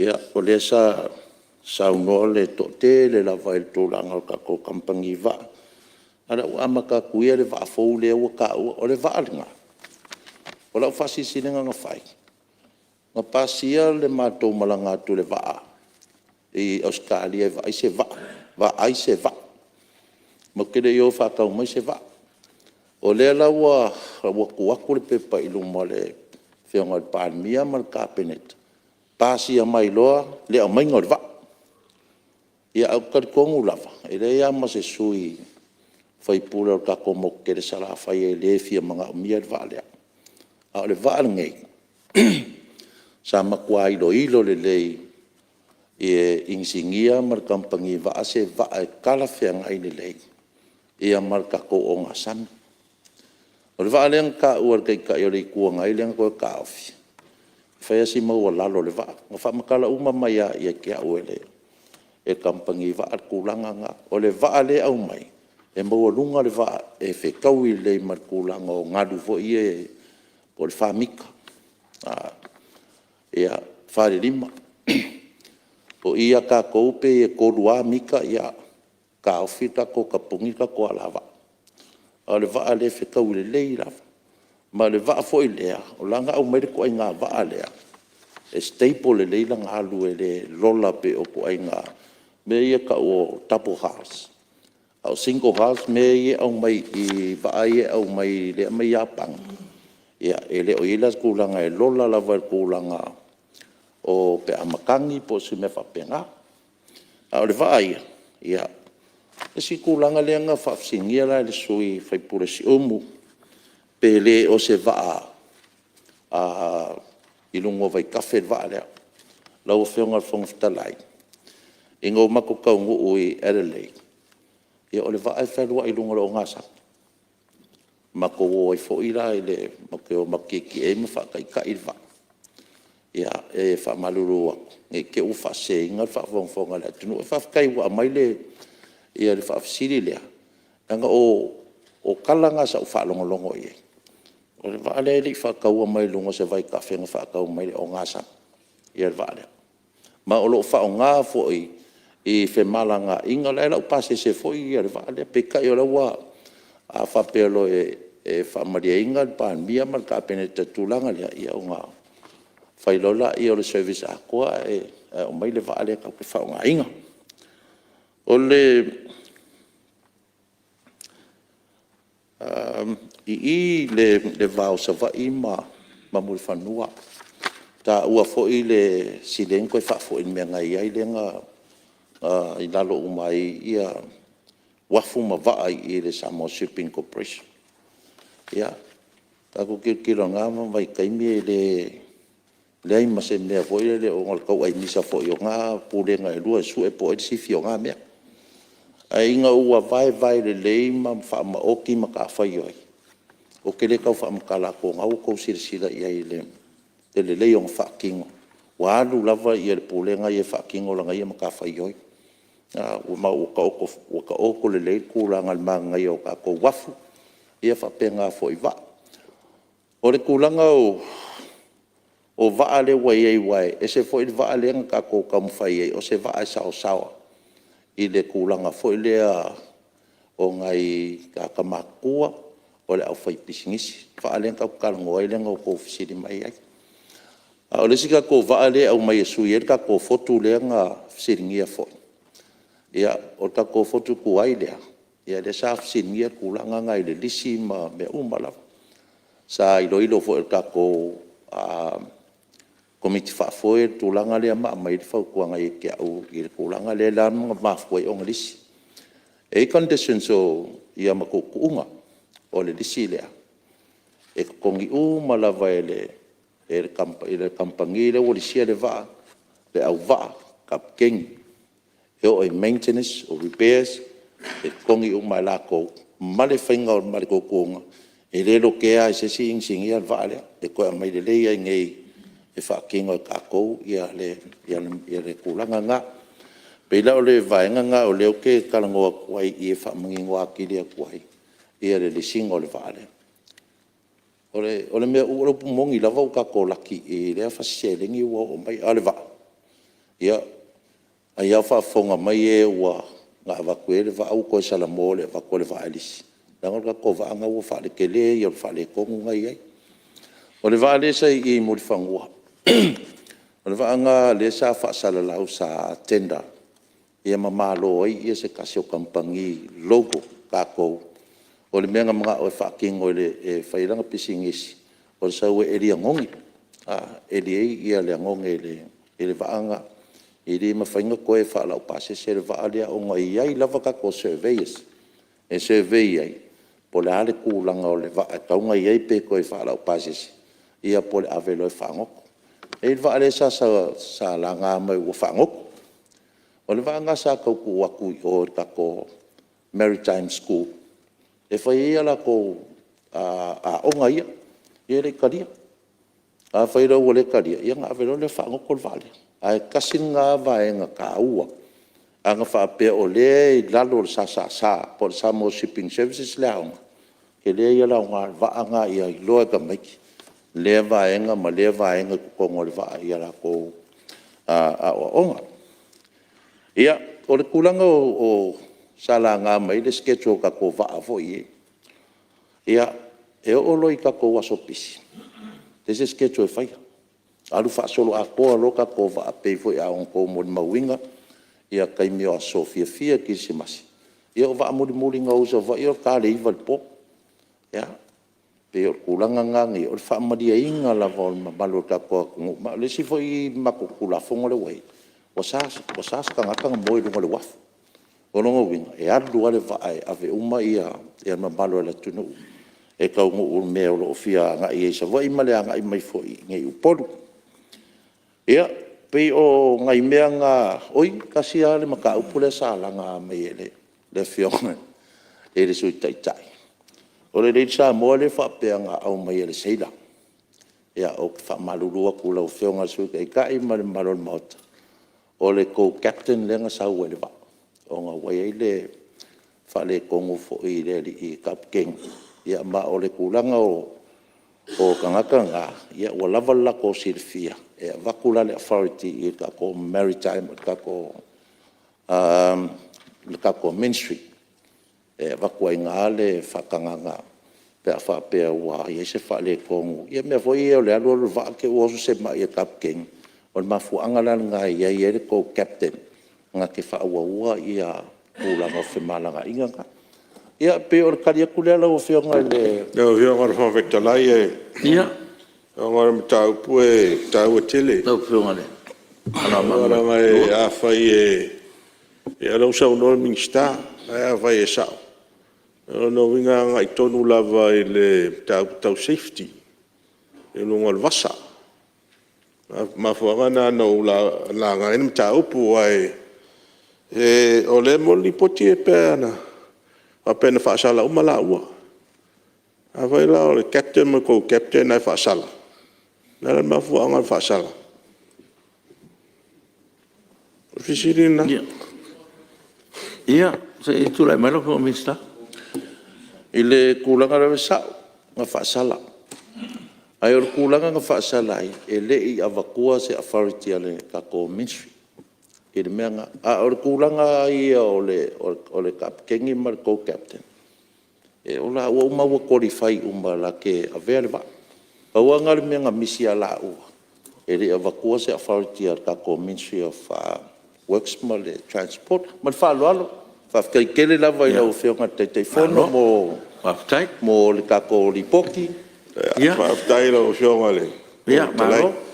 Ona winga la so tu la fo no men fight ma melen tup ia o le se me la kau ala se fu nga mo le nga i luma la o fio ga mi si le usa ngol miska ia o le qualify ma le fe la officirio ia ai fa ka kele la va la fio nga te fono ma lo committee mo ro to nga luenga mai ai asa fatino fa ftai fo i fio nga i fai pule ia sa sitting ia fo ile nei a vaenga e lua tolu ia ma ngai ai o loto a loto to fa soa mai ia wei fo ini se vaenga e mati ai le mato nga luenga ia fa ftai fo ile o fionga le suitaita i lo langa mea nga fa long se fa ftai lo fionga le fongtalai alo ia mal fo la ufanga luenga tanga to mo tato fono nei po vi ele i longa ngale lei so fu mai manuia alo tai ia sei tu la mai su ko la titira sa nga eta ua i mesa sa no su tita tu captain ni ala authority of the WTI be falling mai le to le authority polar saung ena lena fasal ala nga le pe mali le fion le minsta le fisili le navatu mai se ala ufio o so i foto ngata o so ngale mule sa no so le fion minsta le ai mo langa ai ala nga foi le sa ia le sa no ngale fion te tai le to ngai tai minsta pe pe la nga valor ia sei kula mai lo fion minsta lo fion al fong tai o le ngo ka dia ku ka ko va ai feo ai ngai salolonga ma mutfangua. O kere o kala ngoa kui vai e le skala mai fafo e kongo sama. Ia, o manatu hoi, ia, ua, tauna, ia. Le tulanga le o tulafono le tonu. Le nganga o tulafono, le pi fata alo le tulafono.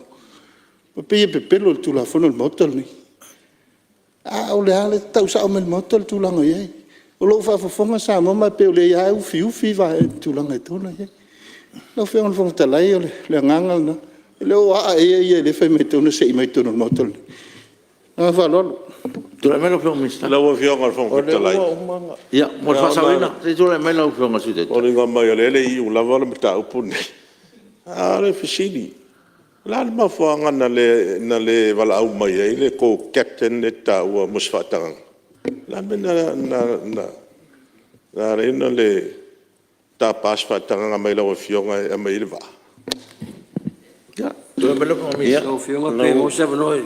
Ia, So sone te tu le melo fiong te telefono. Ia. Mana ia mta upu. Nga foi fisile langa ai. Ai ona usau le vaale le tai au le. O le vaale e usu maliono le vavea. Te a leono la tale fitu tu asau le va. E le se tai me toi vala au mai ai. Im tanga luenga le la tu asa o minista. E le ia vatu sfatananga. Ai ole nau le kapiten. E ile mai na mai le vavea o le. Na fa ava tope mai sa o le va. O le soifua o tangata. Sa fa mo le kapiten. Ia fa sa la. Ia, ki lo le ua. Ia, mo fiong mista. Ia ala ngā ua. O umanga whakukare lopora koe ngā whamakala koe. Au oro koe ngā mea ia o le lunga o le malo le tunu o le vaa. E whakari koe ngā mea. Ia o le mea ngai ei. Paua le mea laua ia la ko kuska keng. E la ko ke whaafoe mai le vaa. E ua saunga wale sa ei le teitai whono. Longa ngai ma le mai lunga ngā. Ai le whai e au se whakangaka. E whai e mako officials i a whakangaka. Ai se, wa kau mangingo mai lau whionga sui kai kai. Ma le si mea lau whionga fonga talai. Lau whionga le fonga talai. Ale nga whakingo ia whasalanga. Ia masalo la sa tō wha officials ngata e au le moa mai. Ua, iei hoi manato le. O iei hoi manato no fua. O la wha uma ilta upu lea. Ua, e au ngā me tupu, e au ngā koe whautuanga sui mamaru wha lo atu lau whionga minsta mar pulenga. Ia, o te tonu, ia, o la wha ngata ilta upu lea o le anga. La tatu se tele atu ia o le ua fa wa tatu ngarwang ia o te tonu ia o ele ia se me le sum tau a fa o le wala nga fi ngalo to fi nga sui mal le voi fa fonga le mista mal pulenga fa nga ma ia mo la nga lumana ia o la dit le ua man fa un fo ia o te fa lo voi la fiong pe paule na le tulanga ia le ua fa tu tala no fo le ia long sa ia ma fautuanga to fionga ia wa lava le saunga le mu le malu le tunu ia fia fio ile va mo tu lua tu le mero fionga te telefono mo le la te lo fionga mo le no fionga fen le fonga fetalai o te fa tu le lafo ia fa ma ni el fono auli po te fa ala ngi tomiti pe ona ile loina mo pe palpal mene luo tolu luo fa numela iva sumal tolu lua pe palpal mene luo tolu numela selau lua tolu pe palpal mene luo tolu luo fa numela selau tolu sumal tolu fa pe palpal mene luo fa luo lima numela ono sumal iva no fianga la fo palua sui malu mai faleata numero fa o fa la time sam tau wa pe sa fata numero tasi wai monga numero tasi sili po la fa mania la fo e fina ngalo esa no male yoe au ese le ai o malo le yoe tu la melo fio ngal misamo la fo tal malo Lau whionga whong te leo, whatu le lafo, ina ia whamaunia e whono au, tali al malo i whautuanga al komiti, o le vaenga o tina e tesi. Palua, whionga mista o tupe, a pe hoi mista o whalaptonga al tātou malo, siri po la whamaunia lafo, o e whina ngalo isa o nomali ioe. Au ese le ai, ua manu malo le ioe, malo whaftai. Fitu. Toi rus fu tato li poti. Pepa Parmene, lua o lua toru, lua o lua wha numero 5 li poti al komiti al vaenga tau te mau ainga. E Pepa Parmene lua o lua toru, lua o lua wha numero 5 li poti wha tau sanga ar wha laptonga o ele. Tu ma oti a Samoa, mo tau sanga wha tupe lua o lua tasi lua o lua. Fitu pupitasi, Pepa Parmene lua o lua wha lua o lua 5, numero 5 tali al malo il Pepa Parmene lua o lua toru, lua o lua wha, numero 5. Tu le mero whionga le suita te whono, o le komiti o vaenga tau te mau ainga.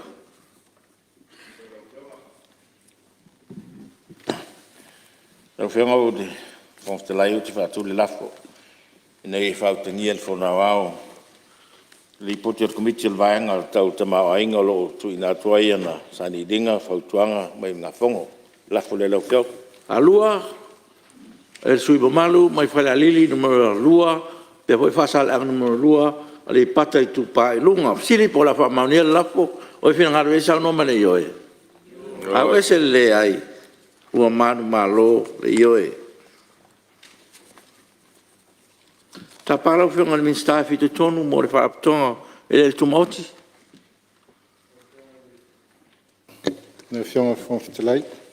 O te whātū lafu ina ia whautangia le whono au tali al malo i whautuanga al komiti o le waenga tau le tamau ainga. Alua, le whionga i le minsta o sotainga, whapea po i le minsta o pisinesi, maala manuia. Siri pula wha maunia lafo e whina ngaru e sao noma le ioe. Au ese le ai, ua manu malo le ioe. Ia, o lewa mai whautangia whono au li poti al komiti, me ona o whaelo atu, ia whapefo Italia al malo. Ia, o lea none stasi sui, pia sau sau noa, tātou li poti al komiti, e le tumaoti.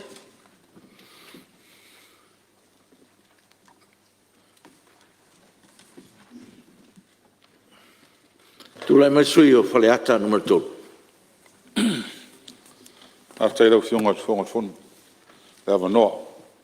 Tai hori ko komiti o li poti ma e antu ina mai a misa tali al malo.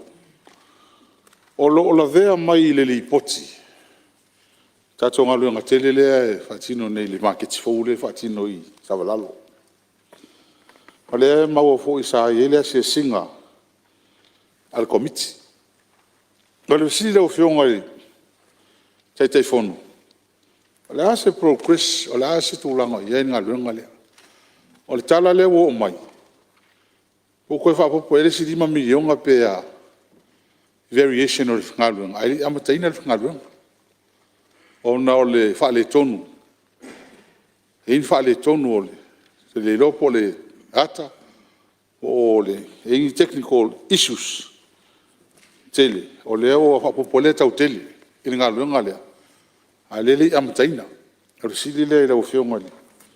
I le teitei whono. Lona lua. O le vaenga le ai awala. E mail tau whautuanga. E le sa mea fau le vaenga le. O le mea na sa wai. O le tau o whanua. E au fia ai ma tau utilities. Tau awala, vai, ma le tise. Al mela le sa masania. A te len whaatino le Samoan i awala. O ne tuai o na o tule malo. E peila o awala i whaatino le Samoan i access roads. Tau no access se tangata ila tu whanua e atina. A le ni awala mautu fo i. Mele i mātou i vai tele. E toi atu nele malo e whai awala. E mo mai kua o yo isi awala le o ngā kongo le awala. Fiku ngā e solo ai le. Fipi o aso loe ke lo awala. Ale ala le ale o mai le so. Le mata wina le fa fita uli le. On me fa le sa ye. Tenen fatino e el Samoan awala.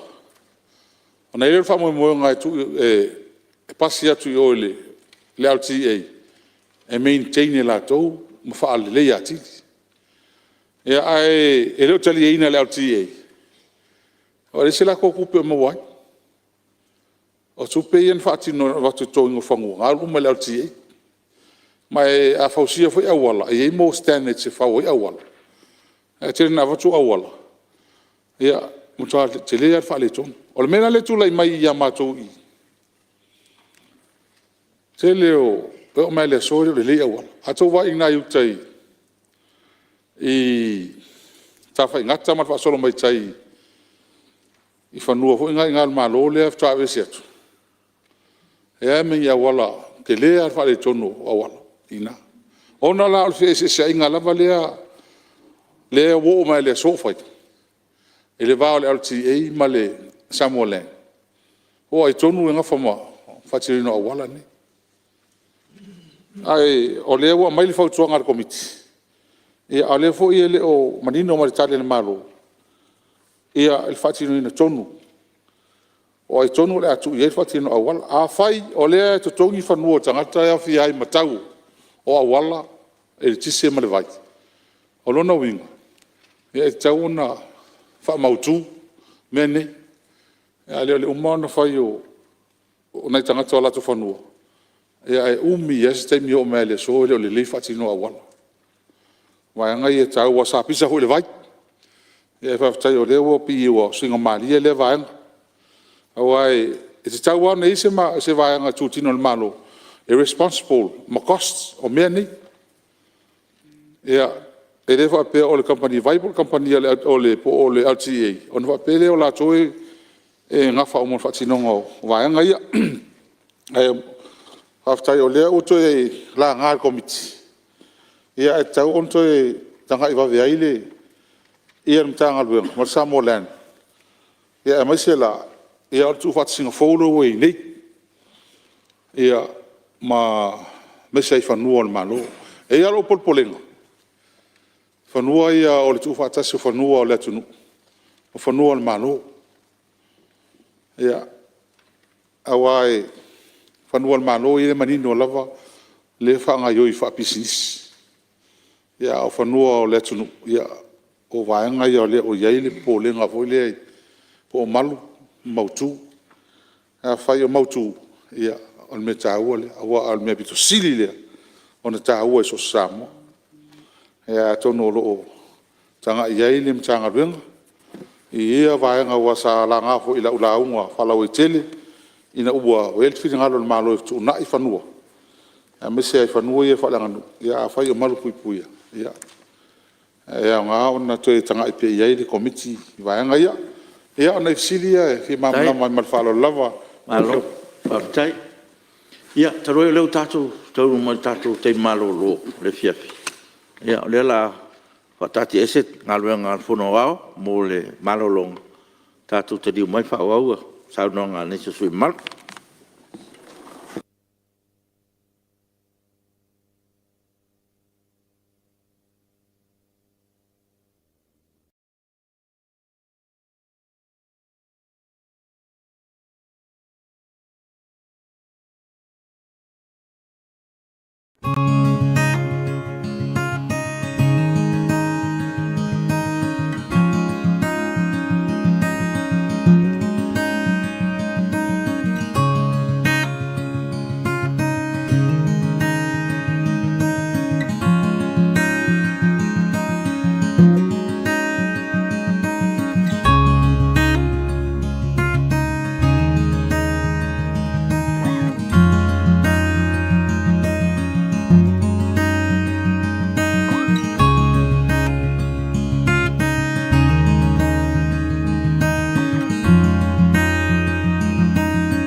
O te whasisilatu a tu am teria nei tonu manga whono au, pai tu la whono.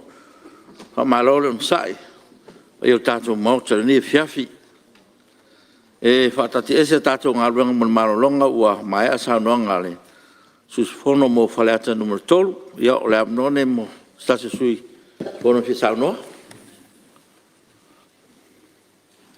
Ia, tule mele. Sui te tai le tua ngai po. O whiong sui malo ana maa numero lua. Tai mo le avanoa le whionga le whawhitalai. Ia mo hoi ne avanoa e mo le atoaina i manatu pu e tu sai ma li poti. Ana le tāua tero nei li poti ua talno ina nei tu la le fiafi. Ai mo mua na mo le atu whawhitai le. Whaalo alo foi alo whionga ma le ofisa o leo ua tani foi le sua ma mo sfasiri ngā manosi. E whionga i sui manu le mota. Mano whawhitai. Ma tau ina li poti a le Sala Si, Samoa Corporation. O lo o e lei e le tūlanga se le ni o lo maua uta le malai tā polo lo ilalo le whalapotonga nei. Mai o le mata watu pe ia le ausia le afa miliona tausang. Le wai ua mata wina e eina i vaenga o wha leia. E tātou malai lea, ai ona le wawa i atu le leo se leni le moa. E whautuanga e tau ona to e investi si se leni ma istupe e wha lea atili le atina e lea. Ona le leidi se leni lo mo mai ai e le matawina e tau ona to e whapopo nisi tā wali tā polo.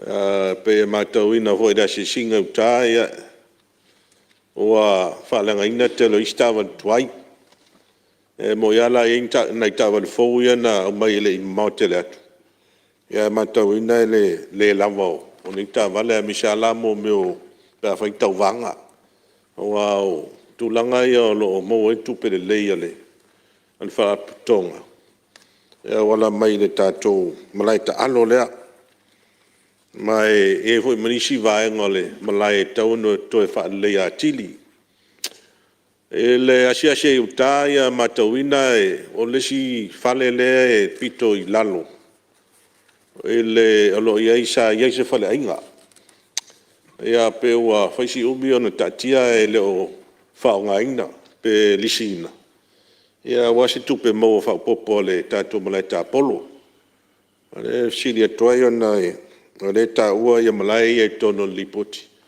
A po le ase tūlanga o iai ia le. Ia tātou, lea vaenga le tātou atinae. Po eise fuafuanga e to e lisi atu. Ia, po eise si fuafuanga le tātou whalapo tonga. E whaonga i lea vaenga le tātou malai tā polo. O le whanua le tā ua lea sa, leo tā ua tono lipoti. Whanua le i songi. Le sa tanuina e mo fa mo e fa usia e tato free market ia te lele nga luanga te lele investment le tato fa la botonga tanuina le fa nua le le vai tu pe ia e lima eka le na mai ona tanuina as fulu eka le fa i po le te le fa nua le ia pe fōringa mai o leo tati o le se me whai ia e te tau ona e se fufuanga le tatu whalapotonga. Mo le whaanga ina lea fōi vaenga ele po le whanua mo stupe maua. Tau na e se return na le tatu whalapotonga e maua mai. E le whanua lena tanuina i songi. Wa e le titi tupe le tatu whalapotonga nanu. E le tape na ino le whanua leo. Mo le fausia ina le flea market pe tai o lewa to e sui mai ele whainga malo ina wa tu lai mai le to whainga malo le nai tu e a lewa to e sui mai la si mai na fausia i savalalo le mesa e tu langa tu ai sa iai le flea market e a pe fo ona siringia le sui o faleata tonu e le tūlanga le whanga solo ngain ka luenga le I Savalalo le free market I lea. Wa te le fiso soani al maro New Zealand. O le na o mai fiso soani tau tupe. Le na o mai e whatu wai le market I lea. E pei e matau atu seise vai taimi. Va ai atu iai pei sa toa ai al ngā luenga lea. E pei fōlinga mai ina le tau mawhainga o le whaavai o le whale. Ia, wa le sa mai tau ina. Ia pe o onge me o le o sua sami ngā sa ila roi. I le mea nao lo tau whai e whatu ai le, lo nau inga. Pe fōlinga mai te lea nei whare tonu nei ina. Ia po lea se whamani nonga o le tūlanga. Ia i le tūlanga le whaavai wa tau no mautu le le whaavai. O ngā ruenga lea pa whai o le onge ma le sami lo I lalo le I le tūlanga lo whausia ai I le tātou ngā ruenga lea I a wane tūlai mai se whawhita auti pa mai ma le anga I lumana I a wā le free market e anga I ai le tele o tangata le tunu no e voi e whatau o loa le au whai free market Ia e tā ua whai lato sanga le mu, o ane e ini whawhitau le tūlei mai. Pea mai au na whausia le ngā runga tele lea. Ia rau e whionga whonga whitalai. Nā pau ia nei mta upo e whia pa I ai, stau talanga. Whawhtai mo le mnoa. Alo, whawhtai mo le. Sau ronga wa hoi tato li potio, ele tumoto tato malo. Ia tūlei mai le whitu mo tai, wala tau sipo. Whawhtai mo no mātou anga noa. Whawhtai fo ile. Te whono mar komiti. Ia whapea fo itali watu ina mai la lato li poti. Ai o se fesili anga I le whautuanga mua. Lea wai ile tali ale malo I le whaanga ina leo le whainga fau leo le International Finance Reporting System IFRS. Leo wa whaanga ina nei loa el tato whaalapo tonga. Awa mō le whainga lato tala whaaltupe o lau fesili.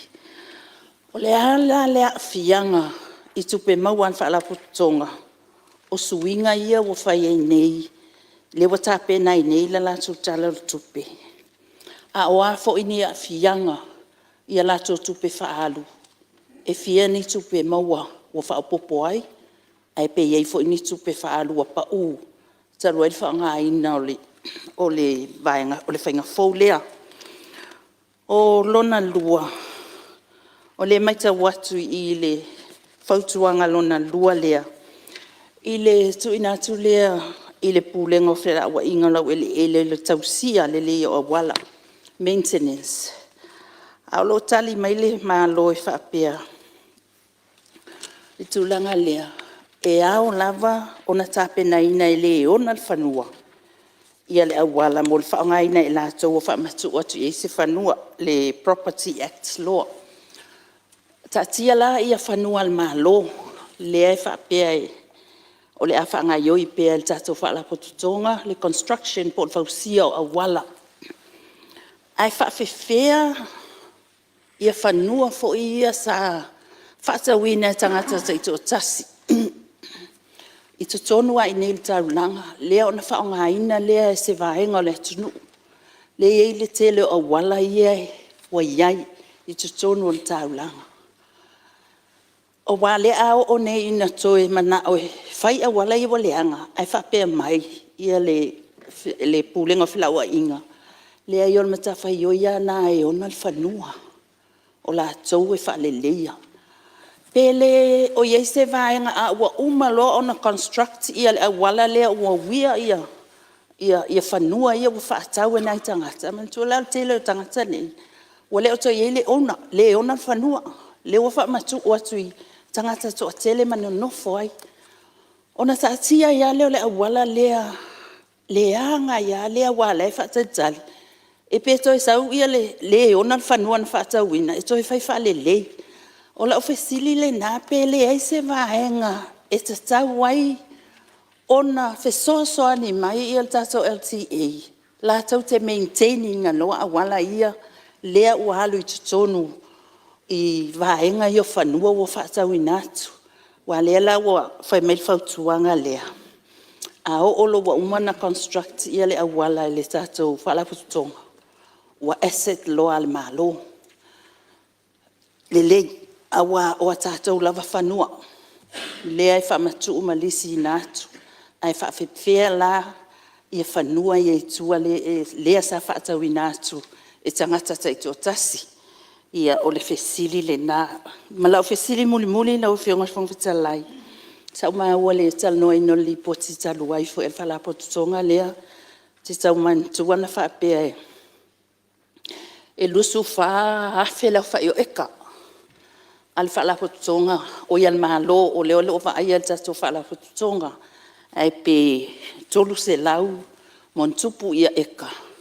O wha ngā mo le whausia ina o walam tulanga whapena. Vainga la le tutoi pe lusu tolu mon tupu afi.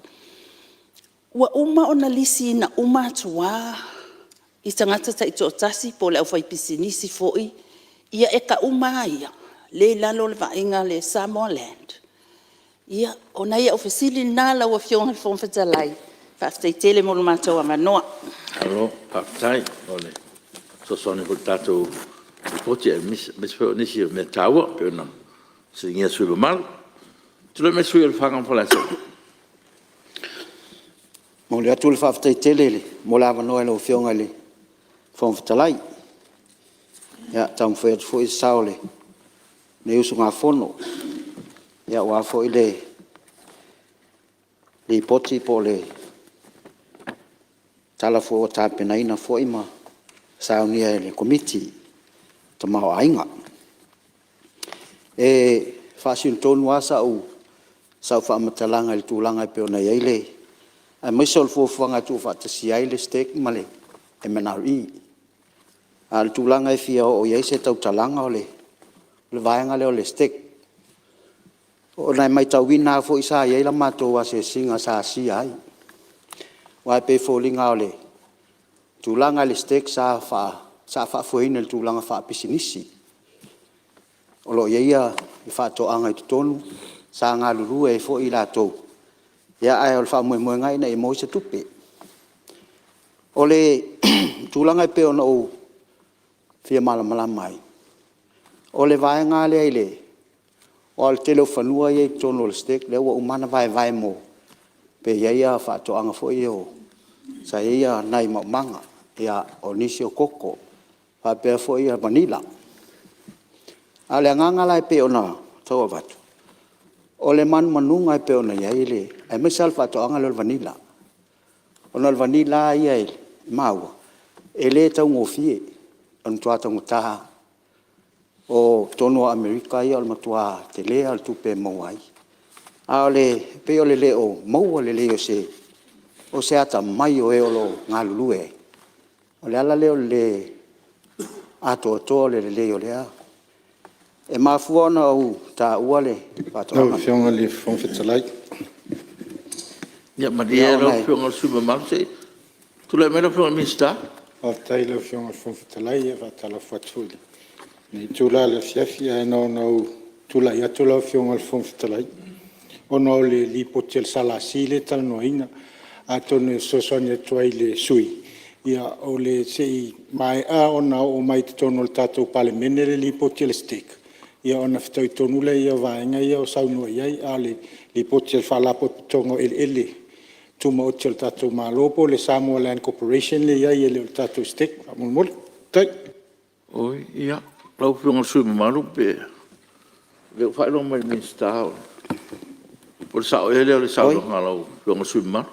Ia ole ala te ala tua fa pe vo el fa ngoi sili poti al fa tasi al fa ia le va to le vai mai ia ai uidia ia la to fa tali se time on to va to ile ia malo tai ai lava ia tu le mai suio pala time sam tau ai lo fionga le o fetalai mo le amano tu le tfu nei su sfonoi fai se sao ile ni poti ta o tele committee pe ona lau liwina pan mene Mo le atu le nganga whaftai tele.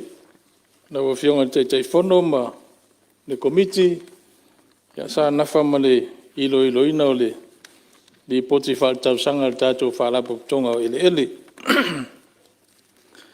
Watu fo ile pa malo le fionga ni minsta ma le pulenga. E whapea fo tātou whaalapo tonga. Ai ngai tonu se manatu ile whautuanga lona lua al komiti. O le whautuanga lona lua al komiti. O lo anga ia le whawhitau le fōfo. O le whausi e ina o awala pe o na sau no foi nisi o sui. A o loa mai manino le tadia le whaala poptonga. E le mawhai o na whaia le LTA. Ia ono o tu la fono o aseta. Ia po le Property Act. O loo noa tia ila tau maritu inatu. O le vaenga le o le whausi ino a wala le LTA. O le se manatu e whesausoani i mata upu lea. E le aia se senga o le whausi ino le wala. Ma le toso ina o leina e tise. Ma le toso ina o le sua vaitau mafa i whanua nei. E le whape o le whaalapo tonga e toso leina e tise. E le o whaalapo tonga e toso le paipol sua vai. O lo o whaia e whaalapo tonga e fito i tonu e ia services nei. E whape na whoi la le tūlanga o le awala. E le o iaini insinia po intangata iaini poto whapitoa i mea o nei o awala. O i tātou whaalapo tonga, o le whaalapo tonga o le LTA. O lo iei to mai maanga waa, ma o le lato mta whai o tonu lea. Ai pawal me leo tau wawai atu iei, o le concern o le whaalapo tonga. Pape taunga tā atu pe a whai e le LTA le awala. Nei lo le whaatino e lato. O le whai mai le isi a lato whautuanga.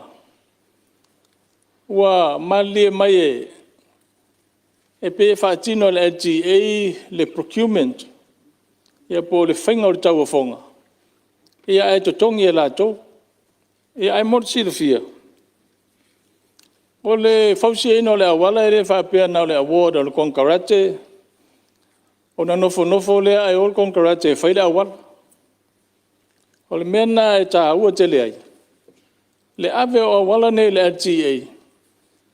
Awa e le ngata a mata mai le amatanga i le whainga o le specification o le awala. O le tau whaonga. Se ia o lava ina whaatino. Ia mamata i tūru whainga o le awala. Quality control. O vaenga tā ua i e tauna sila i e le whaalapo ptonga. O le mea whai le fite na i e le whaalapo ptonga o le LTA. Mane tātou whaalapo ptonga o ele. I le mai ona whausia tātou o wala o na watu le LTA. E te mai le LTA. Aisea. A waero i eise mauti noa e whaalapo ptonga o le LTA. Sa whausia le awala e tusa ma specifications o loo. Whaatino le lato ngā luenga. Ai pe e whapena foi so se whanua pe tū ma oti pe tangata teito tasi. O lo iaia i lalo le tūla fono. E tatau e le tangata e ana le whanua. O na whaida awala, toso le ritise, toso le suavai, ai le whatau ina le whanua. E le whapeala la alu le tangata o na le whanua e whaia ia mea. A o le maua le awanoa e outsource ai ie o lo ie to mai manga wa. Ia, la tō te whausia ina ma ia whamari e ina mea uma. O le isi vaenga o le e wapai atu iai. Ia o whanua o le tātou malo. Pe tasi lea whawhitauri o le pe e ātangi a mai li poti. E whawhainga tā e fōi ona whaatino ngā ruenga nei. O le whautuanga e tu atu le malo. O le aua, watoa mawai atu nei fōi le whaarapuptonga o whale. O lo iei fōi le la tōu nau ta inga ma le whautuanga ntu ina mai. E fia whausia nisi whale nofo se tele le lava whale. Ai o le whesidi le tūlai mai mea tau ele ele. Al me le fa matu ai ni fanua le ele I fa la pop tonga I. Fa matu le aseta le malo. I lalo fa la pop tonga ni. Ele ngata I fa wai fale. E fa pena foi va vai desi matanga wen fo le wa fa mai on fa tu le. Ta longa. E mo miele ave motu e o fanua I lalo lato va va inga. Olo fa mawa aseta le malo. Awa mai lesi mtanga luenga po lesi fala boptonga lesi fala boptonga ole aseta al malo ai feso son tele na fainga ina ia tu iti ai le tau awa mafaiona nga lulu fatasi mtanga luenga fala boptonga malo le fainga na ia ole am faifona ole le fala boptonga fale ia fale se tau ngofie ia ma tau ngofie foi le rente no foi tangat pa pena foi fainga le awala pe o se tu alalo na ma se fautuanga ne foi tu malo ia fata o tele ai le mata upo pe on tu lai mai ono le ai mai tauina le fou le nei fa fitaut e fetoso ina fa fitau le nei o awala ia ai o se sosoni na ne tu malo pe a tu sai mal finangalo malo ia ina ia fo ia nei fa fitau ia manu telele tato fontanga alo partai sa no la opción se mal si tu le melo opción te tonga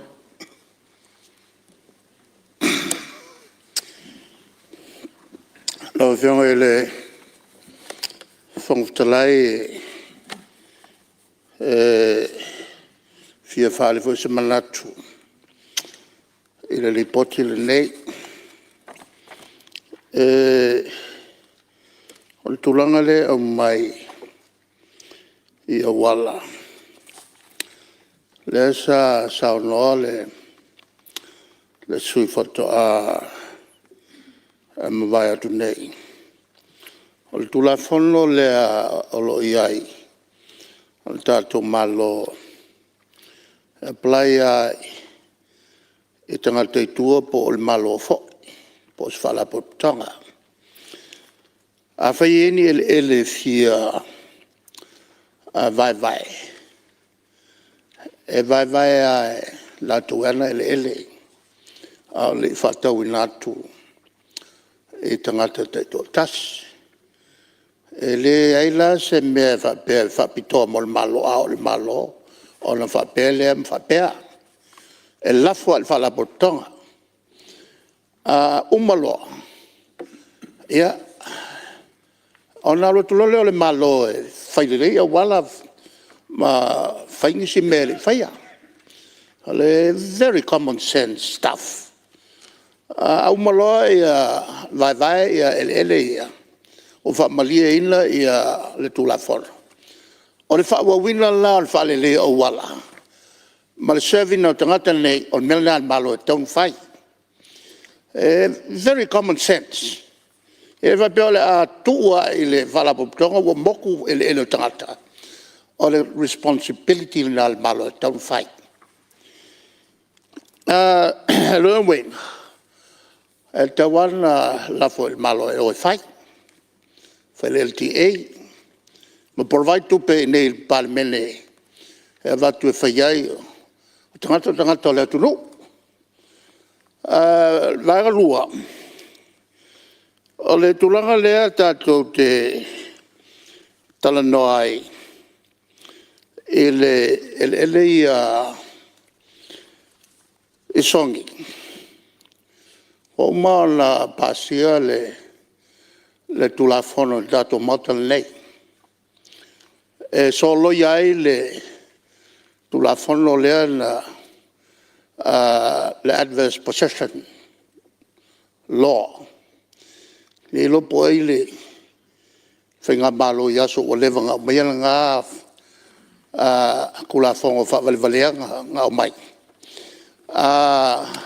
o milo no fo se tangata il fanua le se tangata ona velo le mo no fanua ma o tele ai nga o mafatia ile tula fono le lono wi ngo o man fai le pasia le palmene le nei ia le tulafono solo iai le tulafono na o lolo winga ele se mea le ato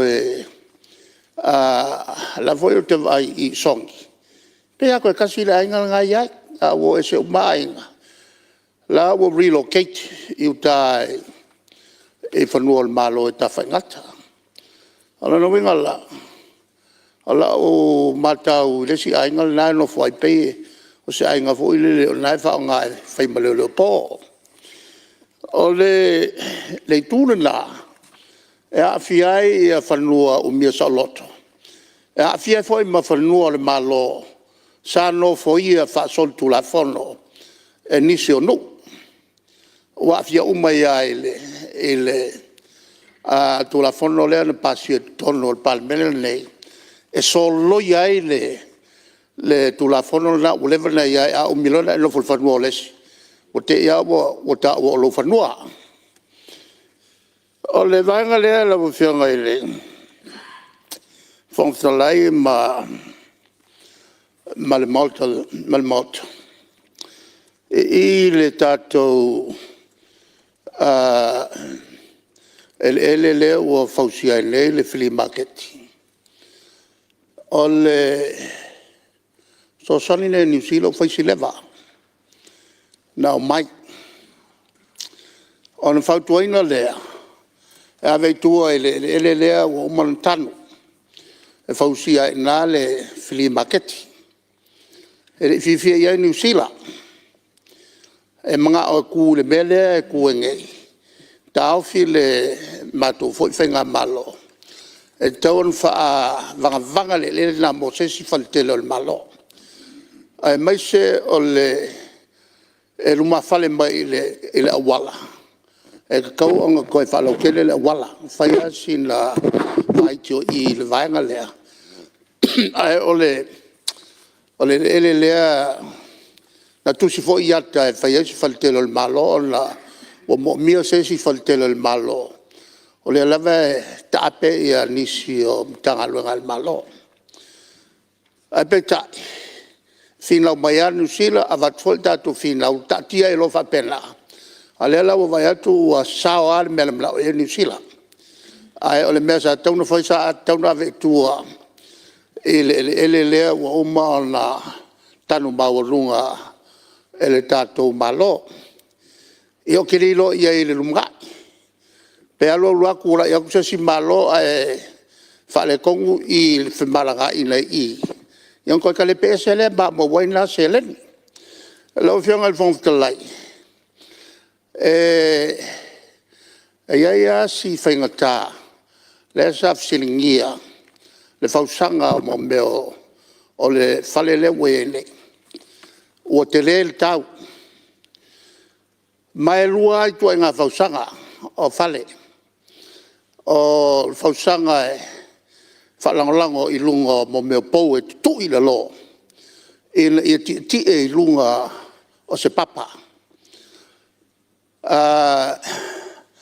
ona whawai lole o le faltele po o le tulanga o ele whapea e a fo e reclaim tele ina le se papa i lalo ona le whaunga lole o le awala le da e whaunga le floating bases e o peopea o le peopea la na polea le malosio o le lulu o le mafui e le mawhai o na ngoto i le lol fale o le whenga na o le whai el whanga whale o le na fausia saina ai la la folina ato mata tu la no fale ia e sau TV fonga fale se lau nga angi ale o le mafu e vai o kua komo i foi la lo feoki o mai makaka fale na lo na winga na fau i longa le e tu i longa pou ala winga le o pe pou ele o tu i longa o se papa ma ngoko lo ilalo le la le ka make ai mele o kupu musalo nga whakamana le whainga o pekinga ia.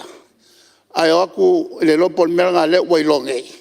E le se me ku wailonga la o sui le a fo el whawai fale. Ai le tulanga la ufenga le fonftalai. O tu nga fausanga e whawai ai i al fausio whale umba e le lalolangi au fia me tātou. A whaila o si e tau na fsili pe bafu e sa. O na me whana lea la tupu il whalwhaka whale ono lea le al Development Bank. E ie foi whawhita au li il tulanga lava lea. O le lea i o se papatu e tū ai mo meo o pau ia o mea po le tu i le lo e ti e ai le fale whaka fale. La whionga whongtalai ia o nai manatu na i le mita upu le pera langa. Alo, ai, alo mole. Tauranga? Marama po i tu ai ngā whausanga whare se ese. Ia, māloa, paputai. Ia, tu lai mai se. Tasi sui, lo amanoa tatu. Mauta? Ia, o leo ki lo marama malawa, tatu mauta. Ia, tu lai mai sui whale ali numatas. Ia, lo whengalai, ia, fia, pei fui se sao i tanga luenga pe o na ta ua, e fule ngangai, fule wanoe, fule ngang whaftai, ia i le komiti pe o na iai, so le sui o, sa te pai te olo avea mtei te whonu, ia me se sui mamalu, e tu sai o ngā luenga ta ua, me se fui ia, pa i o ngā luenga, me se fule whionga min star, lai titi fo ia se langona lau whionga i le, o se fia fesilia i le tūlanga lea i le fautuanga mua. Po le mele o se software, wile le finance software, mo le vainga o tusi tūlanga, nanga sa tupu tūlanga whapei tonu mtanga luenga, ia i le whatawino software, ia sana e ulo i lino no ta inga i le, ia le tūlai mai o le whainga malo al whatutua i le tu samo o tasi. Ina i tam whaina develop internally, tonu al malo i lona tumai whapito. Ia tūlanga softwares nei, o nana ili me sa tūlai mai ai, i toi fo ia tui company sa au mai software nei. Ia, ua le mwhain toi update, ia po le mwhaiona toi si tia e mai se foi le tūlanga utonga ta. Ia umai fonga, ia whatau a tol software fo. Me la lea e, ta ua vaenga ia, ono lo anga i peilu molo tātou wha moe, ia i software systems nei. Ia wale vaenga le leo ngā luenga le lumana. Ia ta ua le ta pena peo to mai whapitoi te tono le tātou atunu. Ia wale manuia malanga i peiluma. Ia o tātou whamoe le technology. Ia le tūranga lea, me lea e, o tūle ngang whaftai komiti, langa fui fina ngalo. O no lewa e nga tā ua, e le nau ta inga. Ia, e hao na sila iai. Fia, o tu foi se vai ngai le tūlanga lea i le tūlanga o awala. Pe hao na ta oto mai ai le tūlanga iai se whinaunga. E le faufuil nei whinaunga lau whionga le. E le faufutalai. Tūlanga ai o ata tianga o ngā luenga al malo o ma le tūlanga o iai. Ai, mure whina ngang whaftai. Ia, i le foi sa avea ma te whono o le komite ati na e la tausanga. O le uto e fo i ele puma i o le MWTI. A wale pe o le tūla whono tonu alea. Lo fata o to ele tūlanga le o whaingo a wala. Pe an sila fiaso se ati na ea. E o aile vai ino whanua. E issue mai ele puma le development consent. Ona vai lola i o whanua. O le development consent la. Le nesa ta atia i lalo o mtanga luenga o ngā luenga i telo tausanga utua nai. I lalo le Planning Act, ia peitai, ia o no suinga fo ia na iai male tina inu tūlafo.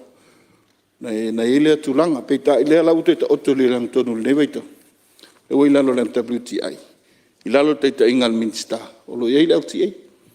O lo na winga. O le ngalo le ngalo fatasi la le tūlanga iai. I lalo fo le tūlafono le. Ale Puma Act. Vai ngā whaiva ia. Lo iai le developers contribution. Contribute taila i vaenga la i o le infrastructure. Lona winga. A whapea whanua le malo, o lo vai le malo. Ia o le government le contribute. Ia so sani whaingoa wala lona winga. A wala le tautong. O le malo e whaia wala. A au whai o se. se fulu eka po se lua se fulu eka tangata i tōtasi. I peo nao lo ta oto le tūlanga le. Awa peo le se senga sai le puma le manari. Ia o lauti e o lo ilalo le WTI. Ia ma le minsta sa tai vi se ingai. Ngā ruenga na e maise al tūlanga tau budget. Salo le mele me lauti e. O le nā tau a budget. Ia o lolo tūturi matanga fuido la tau sini au tū. I lea taimi, e maise. I tau sanga te tasim tau sanga whaal tupi. Ao se tūlanga o leo oto i laro minsta e tasi. Whaen whata o tū lei. Se tūlanga tala whengai. Ia ma resolve ele nā. A vita au di lau whionga e. Fia o se languna le tūlanga leo le. Sa sau no whaini se o sui mai ta ua i o le vaenga le. Whaen whate ta inga le. Ia whatai le tua mawhia manoe se. Nga lua i tanga longa so ta inga. A ti tilo i returns ma tupe mau am tanga longa. O le neim tanga longa le titian tupe mau. Se wanga nama le regulator. Pe ta ia so o sa moe i towers. Au tupe o towers na. Tupe o lisi na. Olo kei nele revenue. A isi o mtanga lunga. A elo reflecti lalo o mtanga lunga o le onga le industry la. Olo whapena foi pe un sau no ele sui whalatai. Pe ngā foi whanua o lo iai a wala. Pe vai na olo whtena inga. Al whaingo fia i o le whatatianga o le vainga. Le revenue ma le tūlanga tau i tau na reflect the industry. O lo ngalua ina i whanua. It doesn't o le ope o lo reflect i lalo revenue le manari. O na alu le lungo le lato. O le lato budgeting i le va ingol tūlanga le. Ai lo reflect the lady. I ngā luenga le industry. O le winga le ala whem. Ma di lau whionga sui mapse tūlai bere whionga minsta. Aftai lau whionga whongwhitalai una le whai. O le ae taum whai maua tupo le atonu le vaenga le whirangalo i eile sui malu. E pe te tau mai tau ato. O le mtau pule i lisio ele ia o le vaenga o le tanga luenga leo. O ele mfonga whanua po le vaenga le sai ele menau i. Ai le o le tatu salasi. A tonu o tuaenga le fito i tonu i le vaenga le saunua i le whatinonga o lisi ia ma revenue e alu i. Ia ese ava le vaenga le ala i ona whaia lisi lalo le tanga luenga o. Le ua iei ne ele mfonga whanua. La to e whatino ina lisi ma whaia ia negotiations ma land owners. E tusa umala po se land owner le salasi po land owner o le ele malo. Ia po tatou whanua customary land i tonu ainga. Mali, whaalafu. Tūlai me sui maru, whalalini. Whaftai o le ua, whamawina le whinangalo. O le whiunga i le se senga mtangalu. Am tō hol mtangalu ngale le ua vene ma. Mo nei mana ngai lumana i le ua vene ma mtangalu ngai lele. Mo ni ala li poti ale. Le whiunga le whongwhitalai. Ia, ma le sui maru se tūlai me le whiunga minsta. Nei, ona o le li poti lo talanoa ina lo whiunga whongwhitalai. O le li poti whaltausanga ale salasi i le lua afe, lua tasi, lua afe, lua. Ele o le tanga luenga o ele mfuanga whanua o lalale le tautata i mai e. Ia tausisi pe i le li poti le tausanga whaltupe. Male pūlenga o le whalapo putonga ele tuma o te Samoa leo lo ia. Tai. Ia po mau mai sui malu le. Ia lo mau ala o whima. Lo mau whaftai i le whiunga mista. Ia, mo le family no o le alu tuana. A le la unga whalalili le alu lumana. Lo whiunga le untalai. O sa tau anga o le nganga o le tūlanga le tau atu. Which is o lo tono ngā luenga al salasil te mi tuana imal te mille. O le land news. Whanga ina tau whanua. Pe o le nganga le nā le tau atu. Ina ia sila tuto ai le vaenga. Mai le ngata i ngā luenga mtangalu. E taua foi mo ele al malo. Lo ile vaenga, ma le vaenga le tunu. Ia tulanga tau atina. Pe lo watu fa la wai tele no na la tele. Tulanga o land news. Pe tai. Ia pe lo manino to ai se fe au ile sila ile tulanga tal fengai. Angol tele atina. E pe ala o popo mal koko. To fa le tonu to ai amato. Ai le ile to masang. Manga yana. Pifa pena, ia ai hua whaumai se rongono le. Nei tumalo nei fiafi. Nui telefono. Waptai. Ia, waptai mole. Sui malo whalalili, mole. sa fo tu tatu di pot ia tu le me si tu le mal suyo vai mo mo tas E mole le ngang whaftai lau whionga le whangtalai. Nei fwoi sui e whata wai nā li poti a komiti. Tau fwoi utato ia ili li poti a nei komiti e mole le ngang whaftai. Whionga te te whono ia e whapitoa ili whionga le mistai ona na tanga lwenga. Mole fwoi le ngang whaftai ona le li poti matango fie wa mai. Fie fia nei sui pia vai atua umana ia ile opine le o kika. Nei la li poti wo pel mota I matua I langolango ina ma ave e fafi le famomua le nei sui. Le nganga whaftai fwoi lau whionga le whungtalai o maua o lo ieina I te unga tupe whawai taimi te I bank. Ia o lo o maua I se ofisili atamai ma wa ai lumaini te unga tupe a wal mtanga lwenga. Mai tawina fwoi le nei sui le tele o I talafu. O lo ia il nem tanga lwenga mo le whaile nganga whaftai le ofisili mo pulenga o lo tua wanoa pe ma malu le atunu o lo lisina whanua ma whapenana le o whamalusia ia au le ina I talaf al tula il ne sui o lo afia ile nei tu malo o no le tulanga sa pa inga fo utunai sa talo ale nei tu malo I se tau ina ia whapau wai tau whanua Ele ngata la o e mainga e torsu le mafe. Ai o mainga o fanua fa le nganu. Ia pela le sa ave a foile. Stalo foi utu lai mai le fionga le min sta man nai tu fa mai atu lai mai. Ia la to e avatu lo fanua. To e avatu to fanua mo to ele. Ia te talo la nei tu malo. Ia le utu lai mai le fionga le min sta. Ia pe ma fai ona fa pena se nganga. Na ia fa matu mai a ele yo le nei tu malo vai mo. Ina ia mwhapenana matou whaongaina ma te tau. O nā loo iei ele. E matou te tongina le torsu le mafe. Ia o nā vealola ia ma ele whaaleanga nu. Ele mawhainto e whaatau sinara freehold land. A ela isi whanua ia loo fuafua ele tatou whalaputukutonga. Mo le lisi ina. Ngawinga e lisi a for life ha. Pela o te talo atu ila wafionga le Minster. Ina ia mawhaina to isi la sila ane.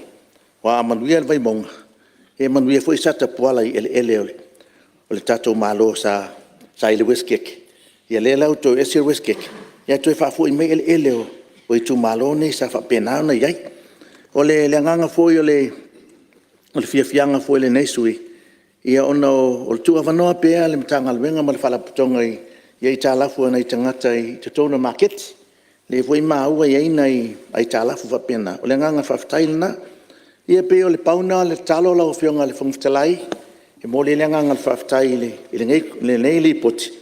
Ona o le li poti le nei, ia o le li poti o le luatasi lua e langolango ai le nei tu malo le li poti ale komiti. Ia mesel te teifono ma le tuina mai tono le mota. Anu fontanga la o fionga le whangtalai. Ia, tu le mea la o fionga le te teifono. Tari fo inisi fo I tau. Oia, malia o laua. Tu lai mani sui o sa le nganu matas, whapeua mai. Ia tu le mai. Whaftai mo le avanoa. Le awafionga le whangawhitalai. E le te le lava se langono le nei tu malo. Paua lea e whaftai le awafionga le te teifono. O I lava na whiliwhilia o e seisi tūlanga mawalungu. Ia lo ia I lava sulu tu ngā le tawa bea ia komiti whapale mene. Le awafionga le sui te teifono. Ia malau komiti mo le tawa veino tūlanga fo I tau komiti wa parliament wa nili poti ole fautuanga lona lua le komiti fai tau atu manino le tali le malo ile vaenga fasu mo le fitu tu la fono e aona ta pena ile ona le fanua po le landlord se awala mo le faunga ina ina to e fa matu ia fanua ia ol popo le ngale ia lo sui Tūlanga fo lea o le te lea o le eka. A le tangata pe whatita inga o au iona le whanua. Whaata watu sfu eka ta waka eka. Ia ai to e whai e au ia le awala. Peo whionga whunga whatalai. O te meitau wina pos whate te ika whaingo whia. A lua fe lua sfulu sa tele no wanga i ngai moa moa. Moa fau. Te leo ngā luenga sa o tautua i lea tunu ui. Nā foi tu le motu. O le awala ia po ele ia o fanua o le kalesia kakolito. Sa wanga ia tuna vai taimi o awala pefu. O to ia ngai la tamai nei lava po le lua afe lua tolu. O lau whaata e le LTA. O le ara tau fete na i maritula fono lea. A fai o le kalesia i ona fanua ele.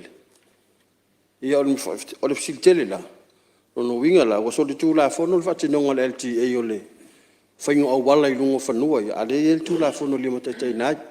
Ai a whai o le whatinonga au wala mō le atu nuu lau tele. E talia la le nei sui le whaawa wino au au nanga. A wale o umma o le atu nuu. I tūlanga le lei. Ia mamatanga o whee tono whanua. Wa peo mai tau. Ia umana ia le tai mo mua fo. Walu atu au tau a yuta o mamao a yuta. Pasi mai tai whalo ai. Awa alu wale tai tau yuta. Ma ne fo i sia whainga fo. Mana o mai lei whanua tuma oti. Ia. Sa o mutanga ruenga lea o leo. Sa tere no utu alalo la whionga minista. I le tanga ruenga lea i vaenga lea o le fui mu. O le lai titi o le nufuanga la ia. Ai mana ia i o nufuanga fo le tua le sa tau mwhai e sa tanu tau whai e le o le free market. Ia tasire nati ina ele lei.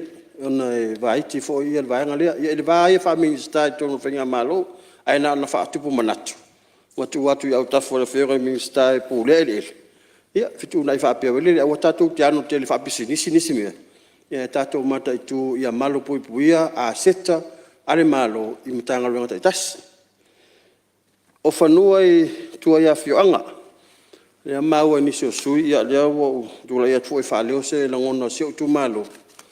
Ona iei ele lea e tua o tu malo o i se o wao mo whangwhau.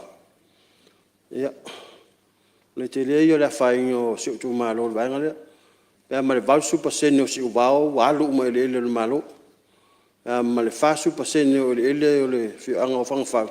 Whapena fo. Ia o lau te talo atu. E pile wala ngā tau le la umal pa inga. Ia le whatino a le vaenga pe o le atu tau sangatu. Ia tu mai a vaenga ele ia. Se inga lua ina se o mato i tu malo. Ua whatupula ia ati na le proketi. Ia ua tau le lava whanu e anga i nei tu malo. Ia o se te talo atu e lau o whionga le minsta. Anu e tele le fontanga whaaftai lau o whionga e le whonga whitalai. Alo, au noa, au whionga sui mamaru. Ia, tule mea lau whionga le telefono. O le atu whaftai lau whionga le whangwhitalai. Whaftai tele lawa i sui mamaru. Sa whaalia lato whingalo i li potin nei ale.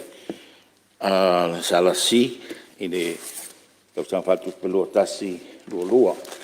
O tele a fo i o whingalo sa whaalia ea. O le minatu whaale le ati lile. Ia le awunanga.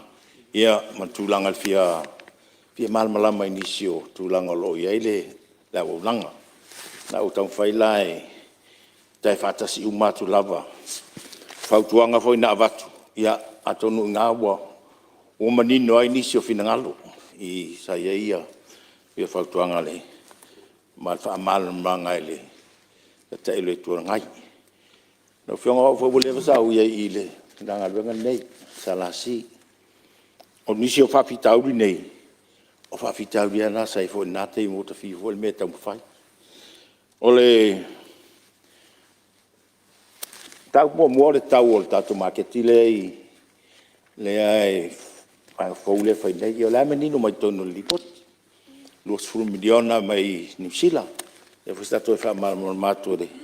Le foi sa ta ile malo na vai teimi ia le mas fulu afe o fulu miliona le salasi ia e fausi ai o tulanga le fa pe o ia se vai nga tupe se variation ele mala ia komiti nei teimi le fa le poti ona atonu ni mena tule mai tu mai parliament gilo ia komiti fa mania mo concept design le moleata foi le sa mato gilo ia o le mana ia ma ave foi fautuanga ai nai ni mali poti sa ono tutilo atu o pe tau up market tele le o pe o mo meu boutique fo i o inu fafo a ule pise market i tanga Samoa e ona vele o fautuanga e tilo pe o tal fe ngai le ia mele tolo market pa una le tilo ia o te minga lau fa pale e le fai no ia se singa a tulanga na ele o mala ia sai do le fionga ni mista pe o te mete ai e winga le variation le 5 miliona le pe on sa no le sui o le vainga foi fa pe le o le Leil Foundation ia ele i o foi la ia se sai di ngal committee e pe o mausali la lo pe le ai tu no mena ia le al company lo fa ia le market ia maltato vainga o atina tele pe tau fa float le mea pe tau tu i la lo pe o si le o mala wat fa tuanga ai le ese me va pena to no li poter committee o le tau pune tau au wala lo fionga ne pe no fa le vai anta fai o le neiva fitau i lo tunga foi o ia o le mesa ia e fai ia le salasi a wala salasi o landlord e sua a wala e o tu la fonua la e fi fa tau tanga fi lisi e tanga that's their responsibility o le landlord le na pe o le saulalo i a o le tulanga la na fa mal mai e umalo na fua salasi a wala ia mo tanga no foi then it becomes a public road. Wa matolonga o koi taxi ma bato o koi pasi I tuai no whanga o tangata nei. Ia o le public road lo. Then it becomes Salasip's problem. Le foi ai so mai le fionga I le minsta sa ia fo na tai tau fai fo se fainga. If now my foil sta le LTA ia ele ai la e le sa no e su malu o palatai. Te nai fo in la vaenga. But I think o le ala vai e o ma temine o le ala vai pifte na ia ele I mauase se fo pe fo le tali le malona sau ele o mauase no fonga le lei ai pe on sau no ele tai tai le tuangai. It is the government's responsibility. Bo ai ia e faia.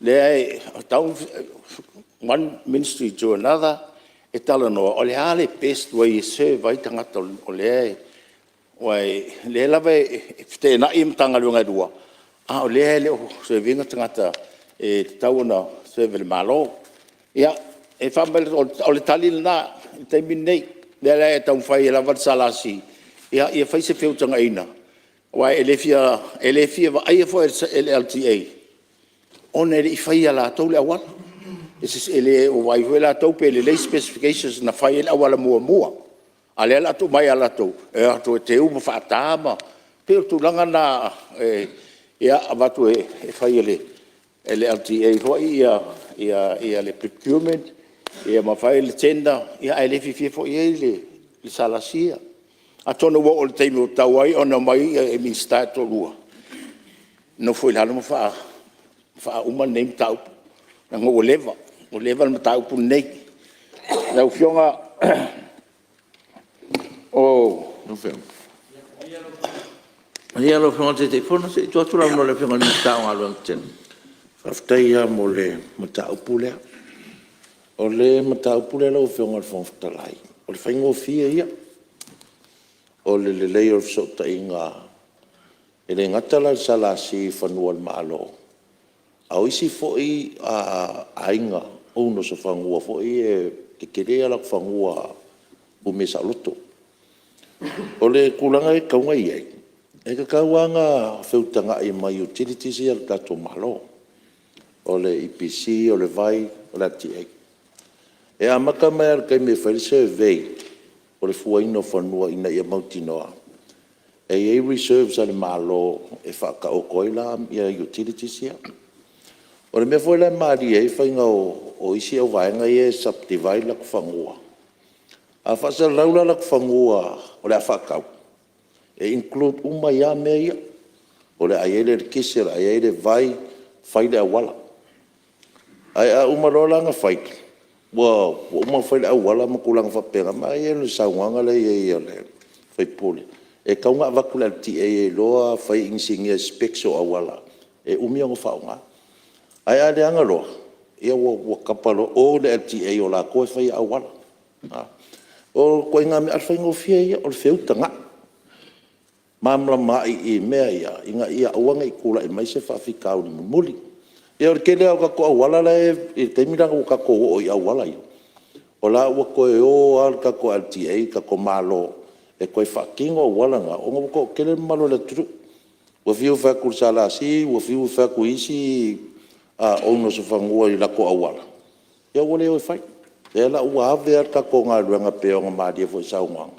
Lea ua responsible kako I mea uma. Ai pea o ska mai mea ngā leo ke whaku e langa, ave le kau whangua. Ua include mai me e kong. Ia ai o kun maro koe whai. Ai whalar. Ano? Le venga dum tele. Ia, tulai mai.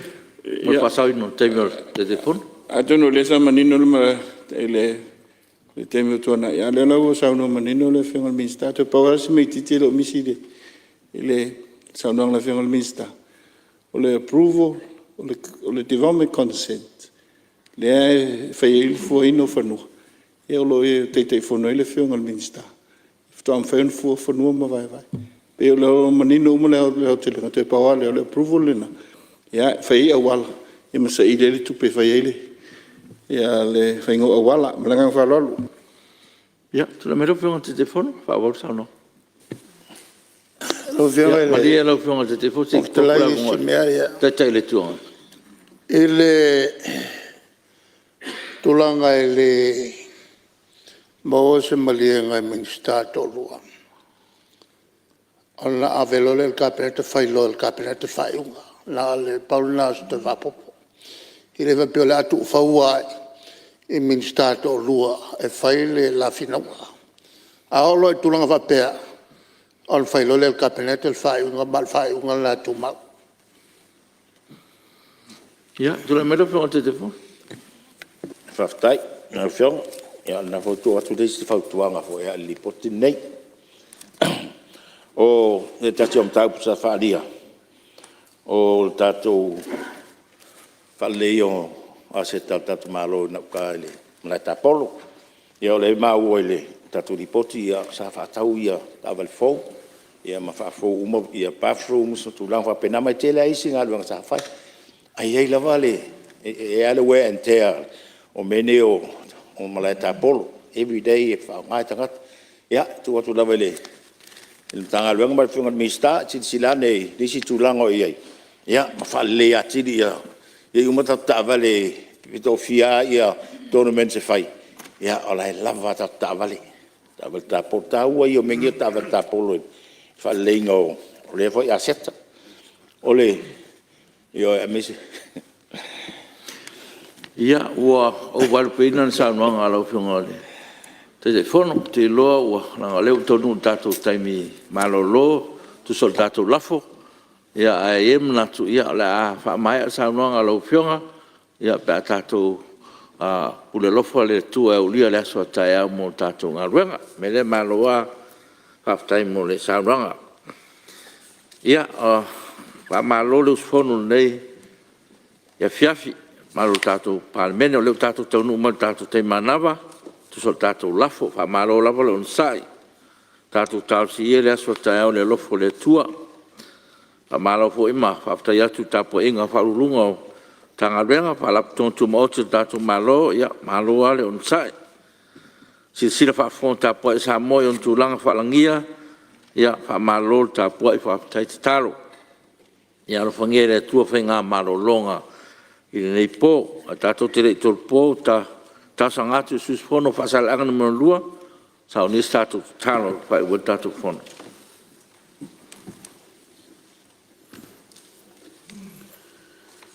No matou te mai o langi o matou te fa maulolo atu o luma ni lava fiafi o matou taunu mai le faiunga o ngā luenga palemene le nei aso mai lava ile tai au se ia pa ia le nei taimi ma tau whaaftai tele atu le nganga o lau fio sa afsoaswani ila mātou ngā luenga le nei aso a me se foi o le taitainga le nganga o lau fio i whina ngalo se sa whaalia i le poti sa talanoaina i le nei le vaso. Mātou whaaftai atu i le malosi. Masi o le ola sa e fua i whaatino ai o mātou tiute o le poto ma le ata mai. Mātou tatalo atu ma le nganga wha maulalo se i e alofangia le nei pāle mene. A mātou ngā lulue mo se manuia o se mātou atunu.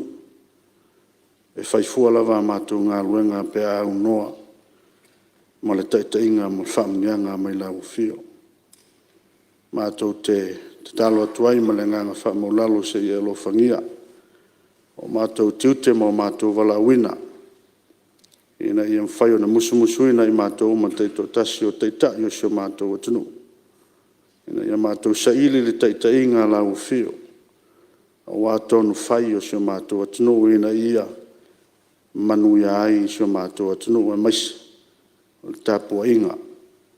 A se mātou atunu i ainga te tasi. O lo tapua i mwhatali mai. Mātou te talo ni e fiafi se i e whamanuia. Le whionga whongwhitalai mana nei pāne mene. Whamanuia le tapua inga. A se mātou atunu i nei e fiafi. Mātou maoma se whainga malolonga manuia le nei e fiafi. Tai atulo mātou ola mātou te toi aulia. Le aso atai au e whaagua wai o mātou tiute. Malo mātou wala wina. Mātou talo lea te mai le nei e fiafi. Whamangalo ni o mātou se ma ni o mātou whale tonu. Ia whaia pēlo whina ngalo. Wani whaia o mātou loto. I le sua whaia skiriso. Amen. Alo, pātai. O te whasisilatu wa tolponeta o manga al whono au tu la whono. Se au riele tu la iwa tōs fulu i le tai au a tai au.